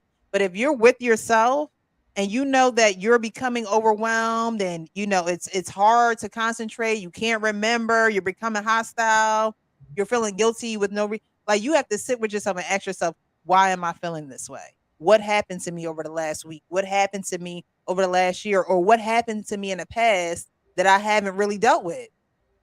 I keep sweeping it under the rug, and I really haven't dealt with it.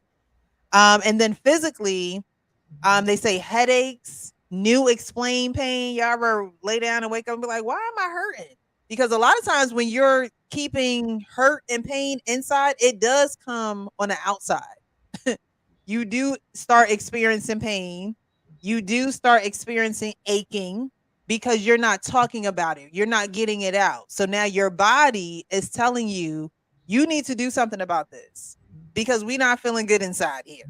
And you're not doing anything to make us feel good. You're not doing anything to make yourself feel good, any self-soothing in a positive manner.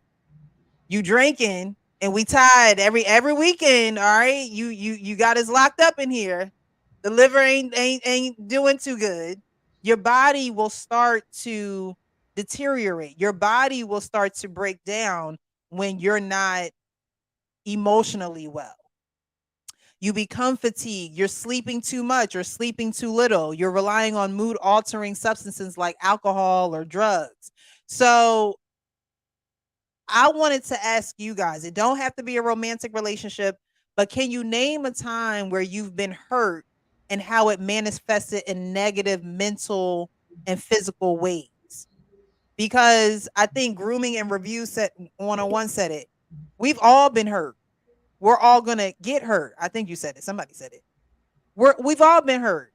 So has there ever been a time where it's like, I knew I could have handled that a lot better, but because I was hurt, this is how I handled it? Yeah, I'll start and I'll try and be brief. I've said on your channel or on this Monday Mixed Messages Men's panel that towards the end of my 14-year marriage, I was depressed and didn't know it.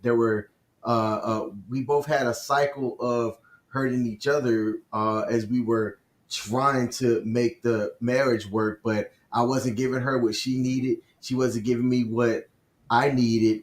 And for a while, I was depressed. And what that caused me to do was spend money. I would just spend money trying to find happiness or get happiness.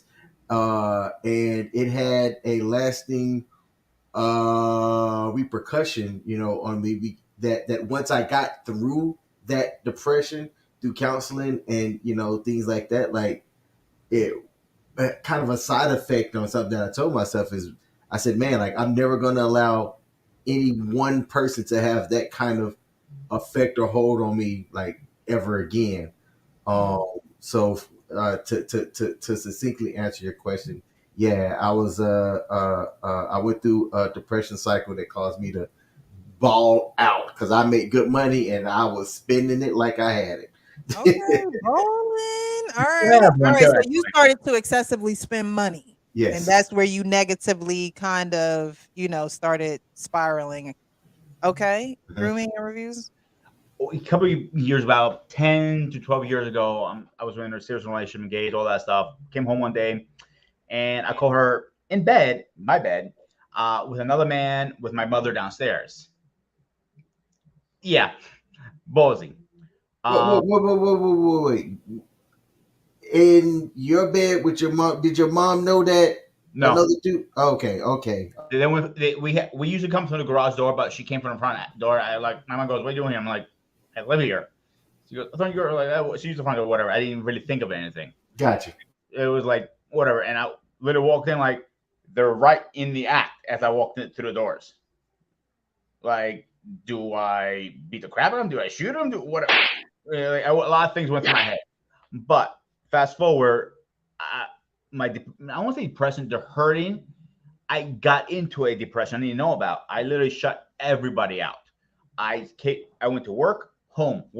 Didn't want to speak to anybody. Didn't want to deal with anybody. And that lasted for like several years. Till I realized something is wrong with me. And when I started going out, I'm like, oh, I actually miss being around people. Why am I not around people anymore?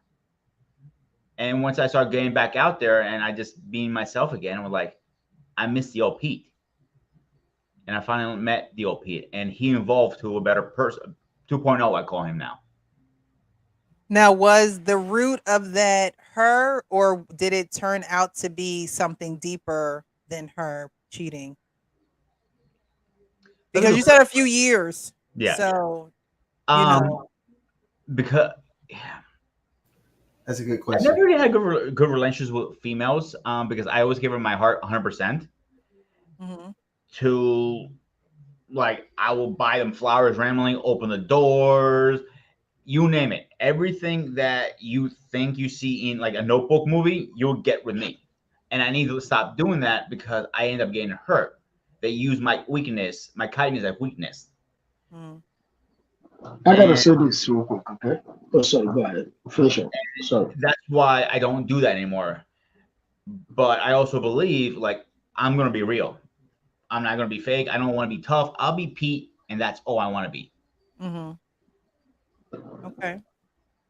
I If appreciate you try to become tough because somebody pushed you into that, you're gonna make a lot of mistakes and you're gonna end up in jail one day because it's just not on you. You see what I'm saying? Don't allow anybody to turn you into what you were not. Don't allow that. Leave her and walk away.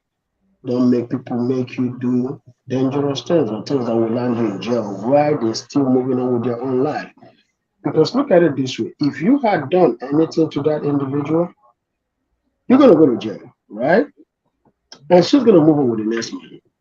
And the one after that. And the one after that. But you in jail. But look at it this way also. There are things that women will not do to certain men because they know the consequences. You see what I'm saying? That's why we say don't show. That's why we say don't show weakness, because the more you show weakness to a woman, the more she can do something without the fear of any repercussion. Look at, there are men that if a woman does something to, she know that the incident is going to come for her head. What is she going to do? She's going to run and never come back. But then there are men that women will do something to and stay in that house and do that thing to him because she knows that he ain't going to do shit. Right? That's why we say don't show weakness. Because once a woman disrespects you once and you don't do anything about it, she's going to do it again and again. Because once you draw that line and she crosses it, she will cross the rest of the line and you can't do shit because she has never seen the consequences. There was no consequences for the first action. I am somebody that believes in consequences, even to myself. Even to my own self, I believe in consequences. That is why when people say whatever they want to say, I'll be like, you know what? I love you, but you have to pay restitution for your actions. Because if they don't pay restitution, that's why you see Christianity is the religion that created most of these monsters. Because of one thing, the forgiveness of sin. As soon as humans knew that the scripture, a religion said the forgiveness of sin, right? They went crazy with it. That's why people will do whatever they want to do today. You know what they're going to say to you? Oh, God is going to forgive me 70 times 7. No, there is no forgiveness. There is restitution. That's what I tell people all the time. There is restitution. Every action has equal and negative reaction. You're not going to get away with it. So you can go to the church and pray as long as you want to pray. You're going to still pay that price. If you become a single mama, and you think that God is going to forgive you for your sins, your children are the punishment, because guess what? They're going to cry about their father. You're going to end up raising kids that will give you a hard time, and men are not going to want to deal with you because you're a single mom. You can't hold your shit together. You can't even close your legs when you're supposed to. Those are the restitution. Because one thing about our community, right? We pay so much. We pay so much consequences for our action that we became numb to it. You see what I'm saying? We became so numb to the consequences that we think is numb because we're numb to it.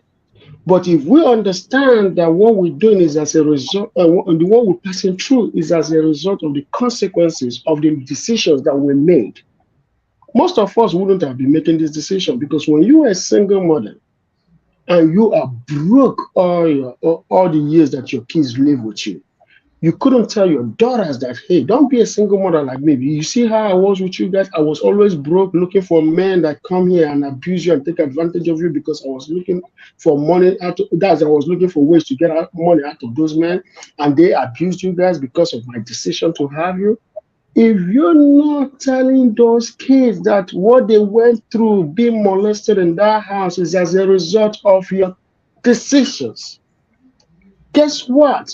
You will do everything as a mother to stop your kids from having kids out of wedlock, because they're going to also pay the same restitution. But they make it normal. Having a child out of wedlock is normal. And now the consequences of it is normal. I didn't have kids when I was before I got married. You know why? Because I knew the consequences. The consequences to me was my pocketbook, was financial. And because it was financial, I decided not to have it until I got married. Go ahead. No, I was going to say you made some valid points, and I agree with consequences as well. But you also countered that point as you was making it, because you said consequences, but then there's sometimes with people get numb to consequences. So it really doesn't have a resolution in that case. And so therefore, that's why I don't feel like consequences is always the only resolution, because really what we're trying to get is a resolution. And if somebody is numb to consequences, you get no resolution, and you face the same problem. And really, problem solving is our goal and key as leaders of the family, leaders of a country, leaders of a business, whatever the leader is being able to give resolution to some of the problems. And one method is not always a resolution find. That's one of the points. So, but I do agree with consequences can be a method of resolution, but it's not always, to your other point, which is sometimes people get numb. The other thing is that you made mention of when you show your woman weakness, that she will disrespect you. I can agree with that. But at the same time, it's not always about your women. I'm more so like, show men that you're not vulnerable. Because guess what? If you show and you make the men face the consequences, the women, as children do, will look at that and will not want to test you.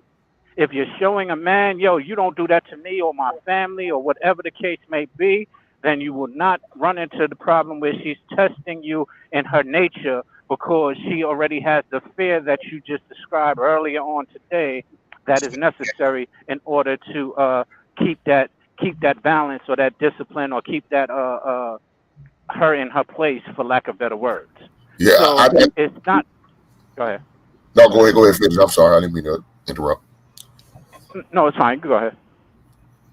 I disagree with that part right there, because a woman gonna try you regardless. I don't give a damn what she can show. He whoop men's ass every goddamn day. That woman always know, I could try you, and you better not touch me, because I am a woman. So yeah, I can't agree. That about showing strength for. That's not going to stop a woman if she wants to disrespect you. Again, I can understand that, Hank. And guess what? Then that woman. I'm sorry. No, what I was going to say. Go ahead. No, go ahead. No, all I was going to say, and that woman is the one of the 90% that Scam was talking about earlier, that we need to either kick to the streets, or unless we got a resolution to remedy it. But as far as doing things and not showing her this, that she sees it regardless whether you show it or not. And that's my point that I was making. If you got the weakness, she's going to see it. That woman's your wife now. She's not just your woman. It's your wife. That's what I'm talking about. Even a wife will do that and show that at times. But speaking on what we was talking about, I appreciate me and EJ bringing damn near full circle. Some of the examples that man gave, talking about sharing with your wife or your lady that you was molested as a kid. Yeah, could you imagine if a man was to share that with a woman? First of all, the look she's going to give that man, and more than likely she's going to think something wrong with him and assume that's what he's going to do, just because he was done that way. You got a lot of women got that mindset like that. Instead of being sympathetic or comforting to the man, like, oh, I'm sorry that you went through that. First, you're gonna look like you had leprosy. They're gonna stay far away from you. And like, oh, I don't want you around my son. I don't want you around my children, because you might try to do the same thing somebody done to you. Yeah, that's what I'm talking about. And again, when I brought up the 90% of women are like, yes, they are. There's a lot like that. Sometimes you won't know until you know. And like, again, she could be your wife by then. And I'm not the guy who doesn't believe in the divorce. That's me. I believe in working to the end till you can. Divorce is not an option for me. I didn't make it an option in my relationship.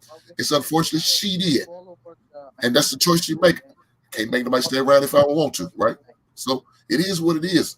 But I'm going to fight it out and do what I need to do. But at the same time, can I really be vulnerable with you? Can I really share these things with you? And are you willing to be there for me and encourage me, uplift me? Now, I know my man was talking about, I think you said you got a woman now that you could just share and cry in front of her, and she's okay with it. Cool. Sound like you got a good one. You better go and put a ring on it. Sound like it, dog. Because if not, another man's gonna eat that frog that you fed up for them steaks. Just word to the wise. Don't let that woman stay out there without you putting a ring on it, dog. I'm just saying. This is my opinion. I don't know if you feel anything, groomsman. I don't know how you feel about marriage. If you don't, then that's cool. If you do, I think you probably won't do it because she sounds like she's a solid chick. But there's a lot of men that suffer right now that has to deal with those unsympathetic. Don't give a damn about your vulnerability. It's all about me. The hell with your feelings. What about me? You know what I'm saying? What do you do about those? And again, sometimes they won't show their head until you already put a ring on it. Well, Hank, I can answer the question. What do you do about those? I'm just a bachelor. I got you. But in all seriousness, you actually addressed some points of views that I was having in a conversation earlier with one of my exes. She said, "You have failed relationships. Why do you always talk about my failed relationships?" I said, "Difference is, I don't feel I've ever had a failed relationship. I had relationships that have failed me."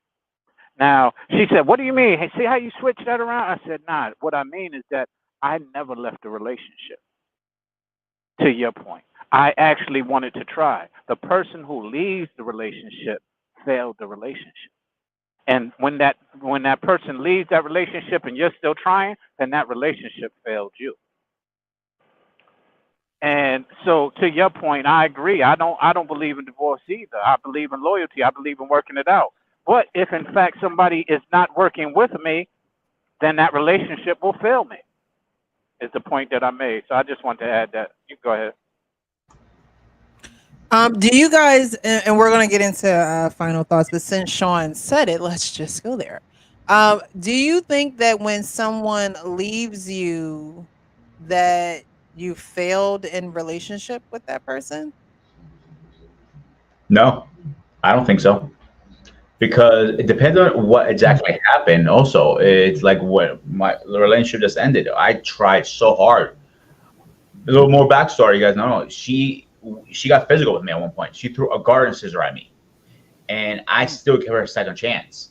I worked my ass off, provided everything as a man needed to and beyond.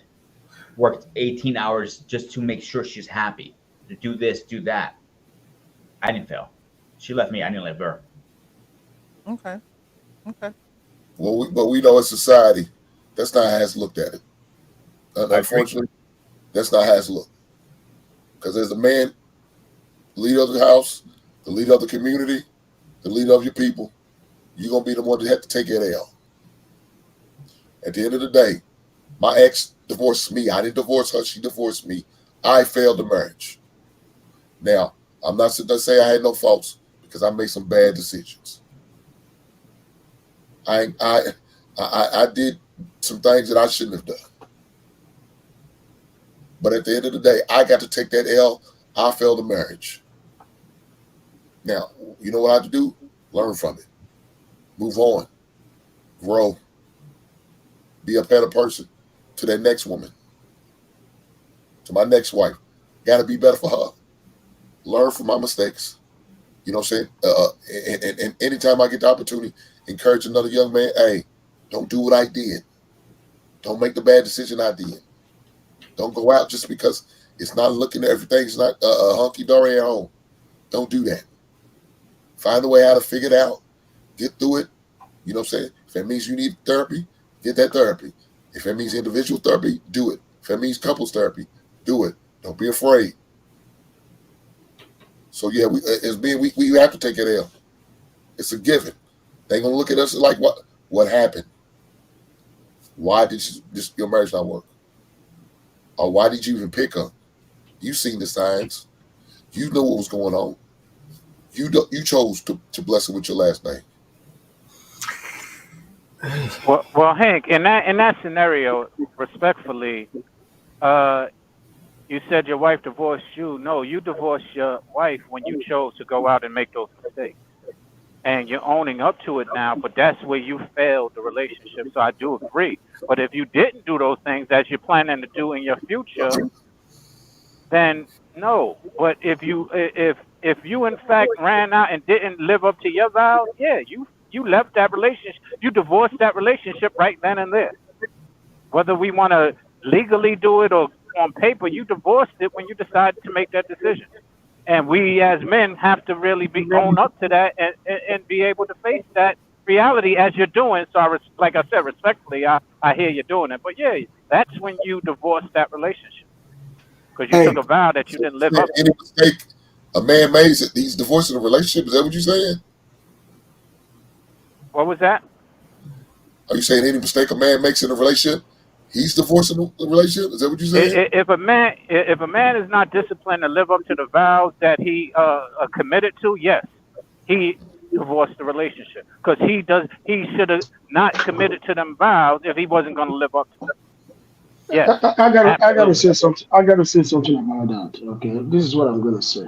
The reason why you make statement like this is because the Western culture talks more about monogamous relationship. You see what I'm saying? Monogamy is what is preached in the West, but men by nature are not monogamous. You have to know that. Even though the system hasn't accepted that, but it is what it is. A man that goes out there did not divorce his relationship or does not divorce his relationship. There's something inherent in a man's nature to go outside. A man can only do so much to suppress it, but it does come out. You see what I'm saying? So I disagree with you in that regard. I disagree. I understand that, and that's the poor excuse that men give each other often. And I'm tired of hearing an excuse. Because basically, let me explain why. Let me explain why. Because I agree, if you have that nature and that's what you feel to do, and that, then you can own that and you can do that and you can be responsible for that without having to be deceptive about it. You can have several wives and you can fulfill those natures if you can afford to. And you need to be man enough to be able to do those things. Say you want to do those things and journey and lead your woman that way if that's what you want to do. But making the excuse, oh, I have a nature and I wasn't disciplined enough to contain it. That's a crock of nonsense that men like to use, and I'm tired of hearing men use it. Let's table this one because I think I agree with a you. whole episode to itself. Plus something that was said earlier that I think Precious would be a good topic for the men's panel as well. And it goes around picking, because, we have these things where we talk about, oh, you pick wrong. Well, how do we pick right? How do we vet better? I think that'll be a good episode. So put that one down as something that we do in the future. Let's table where we're at now with what Ekene and Sean's talking about. And close on the final thoughts. All right. So we were talking about pretty much hurt and how it manifests mentally as well as physically. I'm trying to remember what's your name? I don't Grooming see and it. Reviews down in the grooming and Call me reviews. Pete for short. Pete. What is it? Peter for short. He was very vulnerable and he gave us a story about what happened to him and some things that did hurt him. And so we're just ending this and doing some final words on pretty much how you can start to heal the hurt. Because like the man in the video said, a lot of men are carrying around so many things that they are hurt by. They are not necessarily admitting that they do need women because of the lack of love that they have themselves. But I believe even before you get a woman in your life and you're looking for her to heal your hurt or you're looking for her to assist and aid you in your hurt, you have to do some things prior to being in a relationship with a woman, because there's a difference between being someone's support system and somebody needing you as an emergency room. And I don't think that I think that when men don't deal with their hurt and their anger and their anxiety and things like this, they may get with a woman and now they feel this comfortable and she becomes the emergency room. She's not necessarily a wife, right? She's not necessarily your wife. So she doesn't necessarily have the obligation to aid and assist you back to care. But when you don't address those things, people become your emergency rooms and not just someone that can aid and assist you because it's something you have already been dealing with yourself. So in final thoughts, how, in your opinion, guys, how would you say that men need to start to heal their hurt before the woman? Because this is what we're talking about, doing the work. So you have to do that before you meet her, and continue to do that, while you're with her. But how would you guys say that you should start that healing? To me, I'm sorry. Go ahead. No, go ahead. Go ahead. To me, I think that was the hardest part, to forgive and move on, because back in your mind, you maybe not realizing it, not mentally, you always remember, oh, what if she does that again? The trust factor. Mm-hmm. And that's very hard to give. Like her throwing the garden scissors at me. How do I know next time it's not going to be a machete or an axe? How do I trust somebody again? Even going to my next relationship, how do I trust again? Me was therapy. I'm getting over that through therapy. Learn how to trust again. That was my biggest thing. Always trust, because people call it insecurity. I don't call it insecurity. I call it trust, because I don't know if I can trust people, and it's really hard for me to trust people. If you're in my clique, I trust you. If you're a part of my group, my boys, whatever, woman or man, it doesn't care who you are. I don't care anything of that. I don't care if you're from China or from Mars. If you're in my clique, you're my clique. I got you back no matter what. And King can vouch for this. He knows how I am by now. And therapy is helping me. And yes, as a woman for therapy, I know, Hank, you don't like that. It's working for you, so That's what matters. I just gotta throw right. I just gotta throw out there. All right. Ikene, did you want to go next? Yeah. One thing is this, right? The problem in the society why we have a lot of feminine men is because we feminized our men too much. Why would you be? I never really hugged my mom after I turned 8 years old or 7. I don't remember hugging my mom after 7 years old. You see what I'm saying? I never really remember my mom hugging me. But one thing that I do remember is the discipline. Some of them I didn't agree with when I was little, but as I got older, I agree with the discipline, because without her discipline, I don't know where I would have been. Because most of my friends that weren't disciplined then, they messed up today. Some of them are not even alive anymore,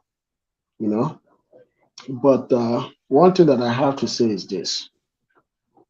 It's never okay to raise a son as a woman. When your son turns the age of 6 or 7, send that boy to his father, except if his father doesn't want nothing. If his father doesn't want nothing, like he doesn't have a man that doesn't have the prerequisite to be a father, then send it to uncles or maybe to grandfather. You remember me saying that last time, right? Precious, I think I said the same thing last time. It's always good, but then you told me your story. Then I kind of, took it back from Lapif Network, right? Like I kind of, softened it. But it's always good to do that, because it's not okay for women to raise boys. Boys are explosive. Masculinity, one thing you have to understand is masculinity is very explosive. A single man can do damage to 10 men. That quick, that fast. It's like a lion. If you know how a lion can attack and crush within a few seconds, that's the same thing with a man. A man can do a lot of damage to other men within 10 seconds, 20 seconds. So being able to have yourself in a more subtle way when you try to do something bad, or being able to control your anger as a human being, as a man, it's things you learn from another man. You don't learn that from your mother, because your mother most of the time is explosive because your dad wasn't there. You see what I'm saying? She operates in her femininity. So it's always good to send your sons back to their father or somebody, a father figure. All right. Thank you so much, Ekene. All right. Who didn't give final thoughts? Hank, King went, Pete went, Hank, you went, right? You went first. Did you go? No, you didn't go? Okay. Oh, yeah. Final thoughts and how men can start to heal the hurt before the women. Well, again, I agree with it. Therapy is very important for men. You know, month of June is men's mental health month. A lot of men should have took advantage of it. Most men who works a job and they got pretty decent to good benefits, you got that EAP. Take advantage of it. And fortunate thing with that EAP is you get 8 free visits before you have to start paying anything. Take advantage of it. Go seek somebody. Now, with me, I wouldn't go see a female therapist. I understand my man that he's okay, he's comfortable with it. Cool. And what's best for him is best for him. I just wouldn't. Now, I'm to the point I wouldn't. The color of the therapist doesn't matter to me, because as long as he's a man, I know he can understand what I'm going through as far as men issues and relate to some of the things I'm dealing with. The color of the therapist doesn't matter to me, and it really shouldn't matter to you as a man. But now, if that's your preference to go to a black therapist, I understand. I was the same way until it was to the point where I couldn't find a black therapist. I'm 6 months out, even though I got a lot of things I got going on with my head, in my mind, in my heart, in my life. I couldn't afford to wait 6 more months. I waited too long. So that means I had to find the first one who's available. And fortunately, the first one available was the best one for me. The one I ended up going to. Matter of fact, to the point where he recommended me. I got in there 2 weeks later with a black therapist. I went in for about 2 sessions, and I went back to my white therapist because I was getting more from him. I got more from my white therapist. Now, I don't know why, but he just spoke my language. And he can relate because his wife is black, so maybe that's the reason.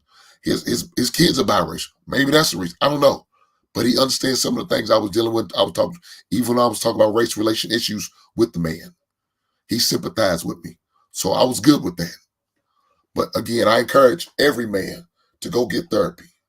Every black man, when you come out the womb, you need to have a therapist on retainer right offhand, because of the traumas we got to deal with on a daily basis. It's going to drive you crazy if you let it. Do the right thing. Now, again, about what DJ was saying, I agree with him. But at the same time, do you got one of them 10% women who's going to be open enough and allow you to be vulnerable with them? I don't know. Only you know. I hope you do. I hope you're blessed with that type of woman. And if you are, congratulations. For the other 90%, man, I feel bad for you. Get out. Get away from that woman, because sounds like she's going to end up being a selfish woman, because it's not about you. It's about what you can do for her. And if that means you're going through it, and you're going through it more than 2 or 3 days, and you're not healing fast enough to the point where you can refocus back on her, that's going to be a problem. And that's not the type of woman you look for. So men, keep on doing what y'all need to do. We're going to be great. Our time is coming. We're going to take over this motherfucking planet once again like we did before. I believe in nepotism. I have no problem with some of my white brothers who agree with nepotism. I agree. I would do it too if I was y'all. I agree with it, because when my time comes, we're going to take over. I'm going to hand off to my son. That's called nepotism. I'm going to hand off to my granddaughter. That's called nepotism. And they will help control the world just like I did. Thanks, Precious, for having me. I apologize for my throat. I'm getting over this, but I'll be there soon. I'll be full force. And y'all ain't gonna shut me down. I'll put me on mute no goddamn more.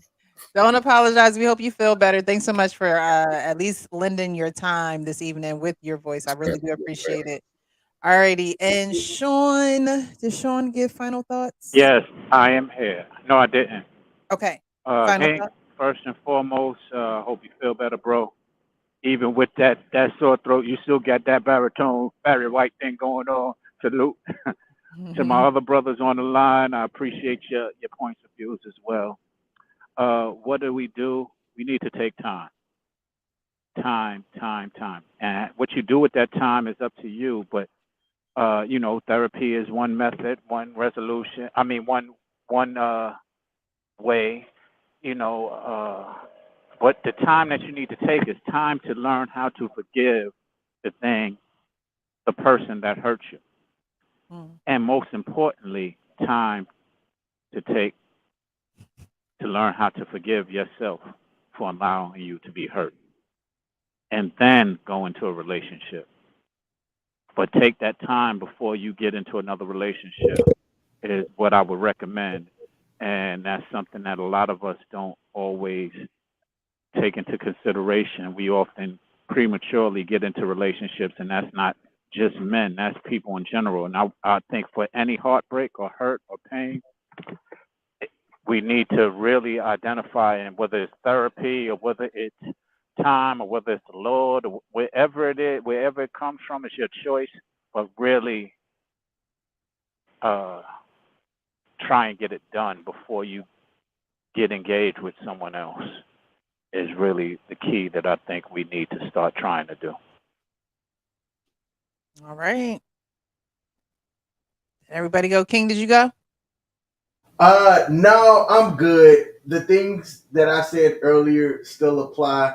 The one, actually, no, I take that back. I'm gonna add one thing to it.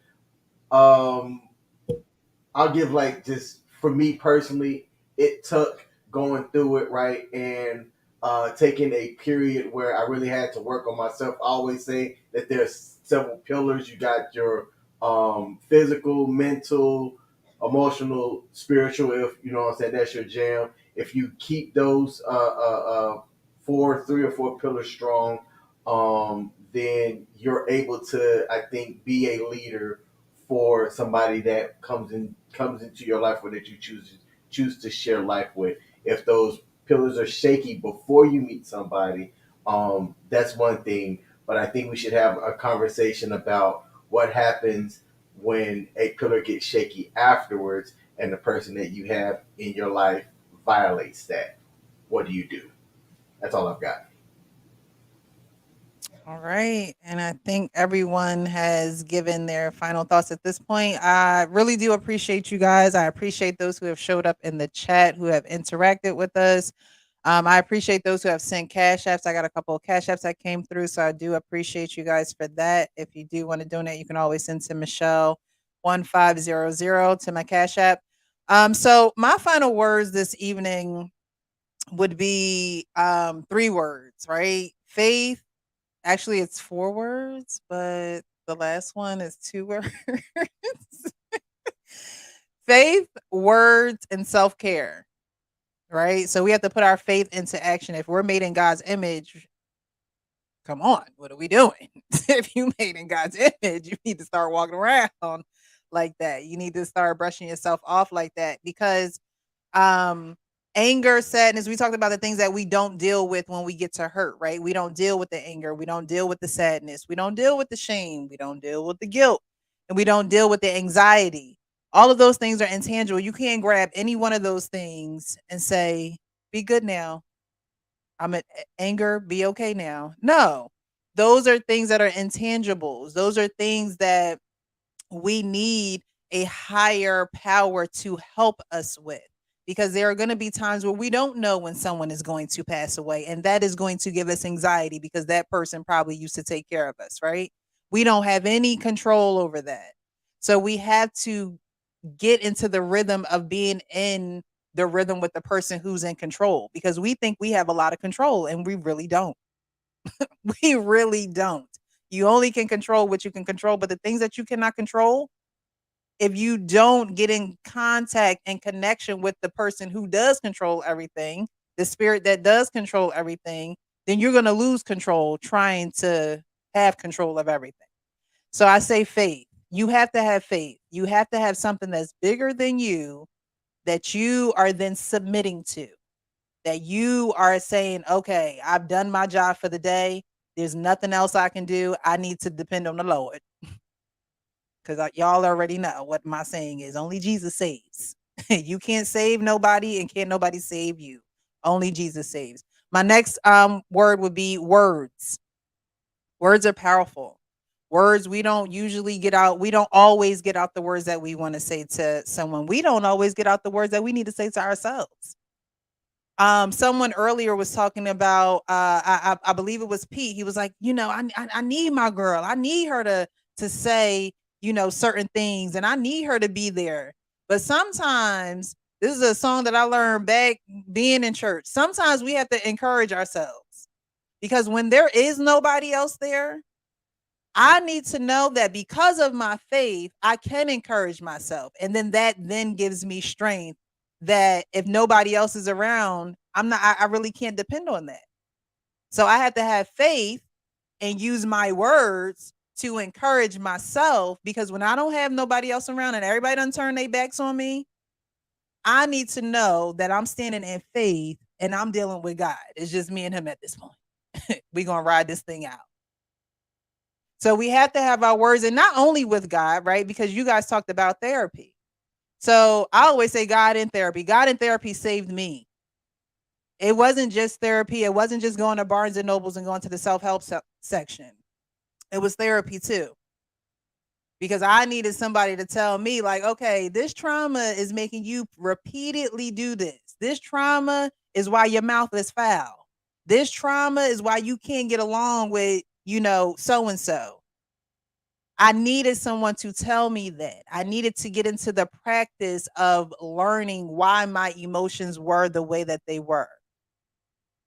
And then after that came the faith. And then after that came the words. But then after the words and being able to be honest with God, with a therapist, with someone, you always need one person that you are totally honest with. If that's not your woman, I can't force that on you for that to be your woman. For most men, it's not their woman. There are a lot of things you don't tell your wife that you tell your homeboy. Okay? And vice versa. But there has to be somebody that you're honest with, somebody that you could be hot with. Let's have this hot conversation really quick. Honest, open, and transparent. Let's have a hot moment. Because I have to get this off my chest. I had to be able to get this off of me, because y'all already know how I do. I travel light. We travel light around here. We're not heavy burdened with anything. Okay, we travel light. So you have to be honest with someone, but you have to use your words in order to do that. And then sometimes if you just got to write it down and it just be a prayer in your heart that you and only God know. Sometimes you just got to do that. And see if the next week the prayer changed. Like, oh, I don't even feel this heavy no more, because I've been practicing getting it out. And then my last is self-care. Okay, we have to self-soothe in a healthy way. We have to be able to go on walks, go read, go out in the earth and live and do things that bring us joy. Go travel, go play golf, go hang out with people that make you smile. Go bowling, do some things. Don't sit around in the house when it's nice out and you moping and you can't get up off the bed. No, force yourself to do self-care. Because the better you feel about yourself, the better you're going to feel about your situation, the things around you. Okay? So those are my three: faith, words, and self-care. If we can work on our faith, if we can work on our words and how we talk to ourselves and how we talk to others around us and who we share what with, and we can have that vulnerability partner. And then self-care, being able to pick ourselves up when we feel like the world has beaten us down. That's what we have to do for ourselves. So somebody want to call you, you're not available today. I don't care if all the hours on the clock are free for you. You're not available.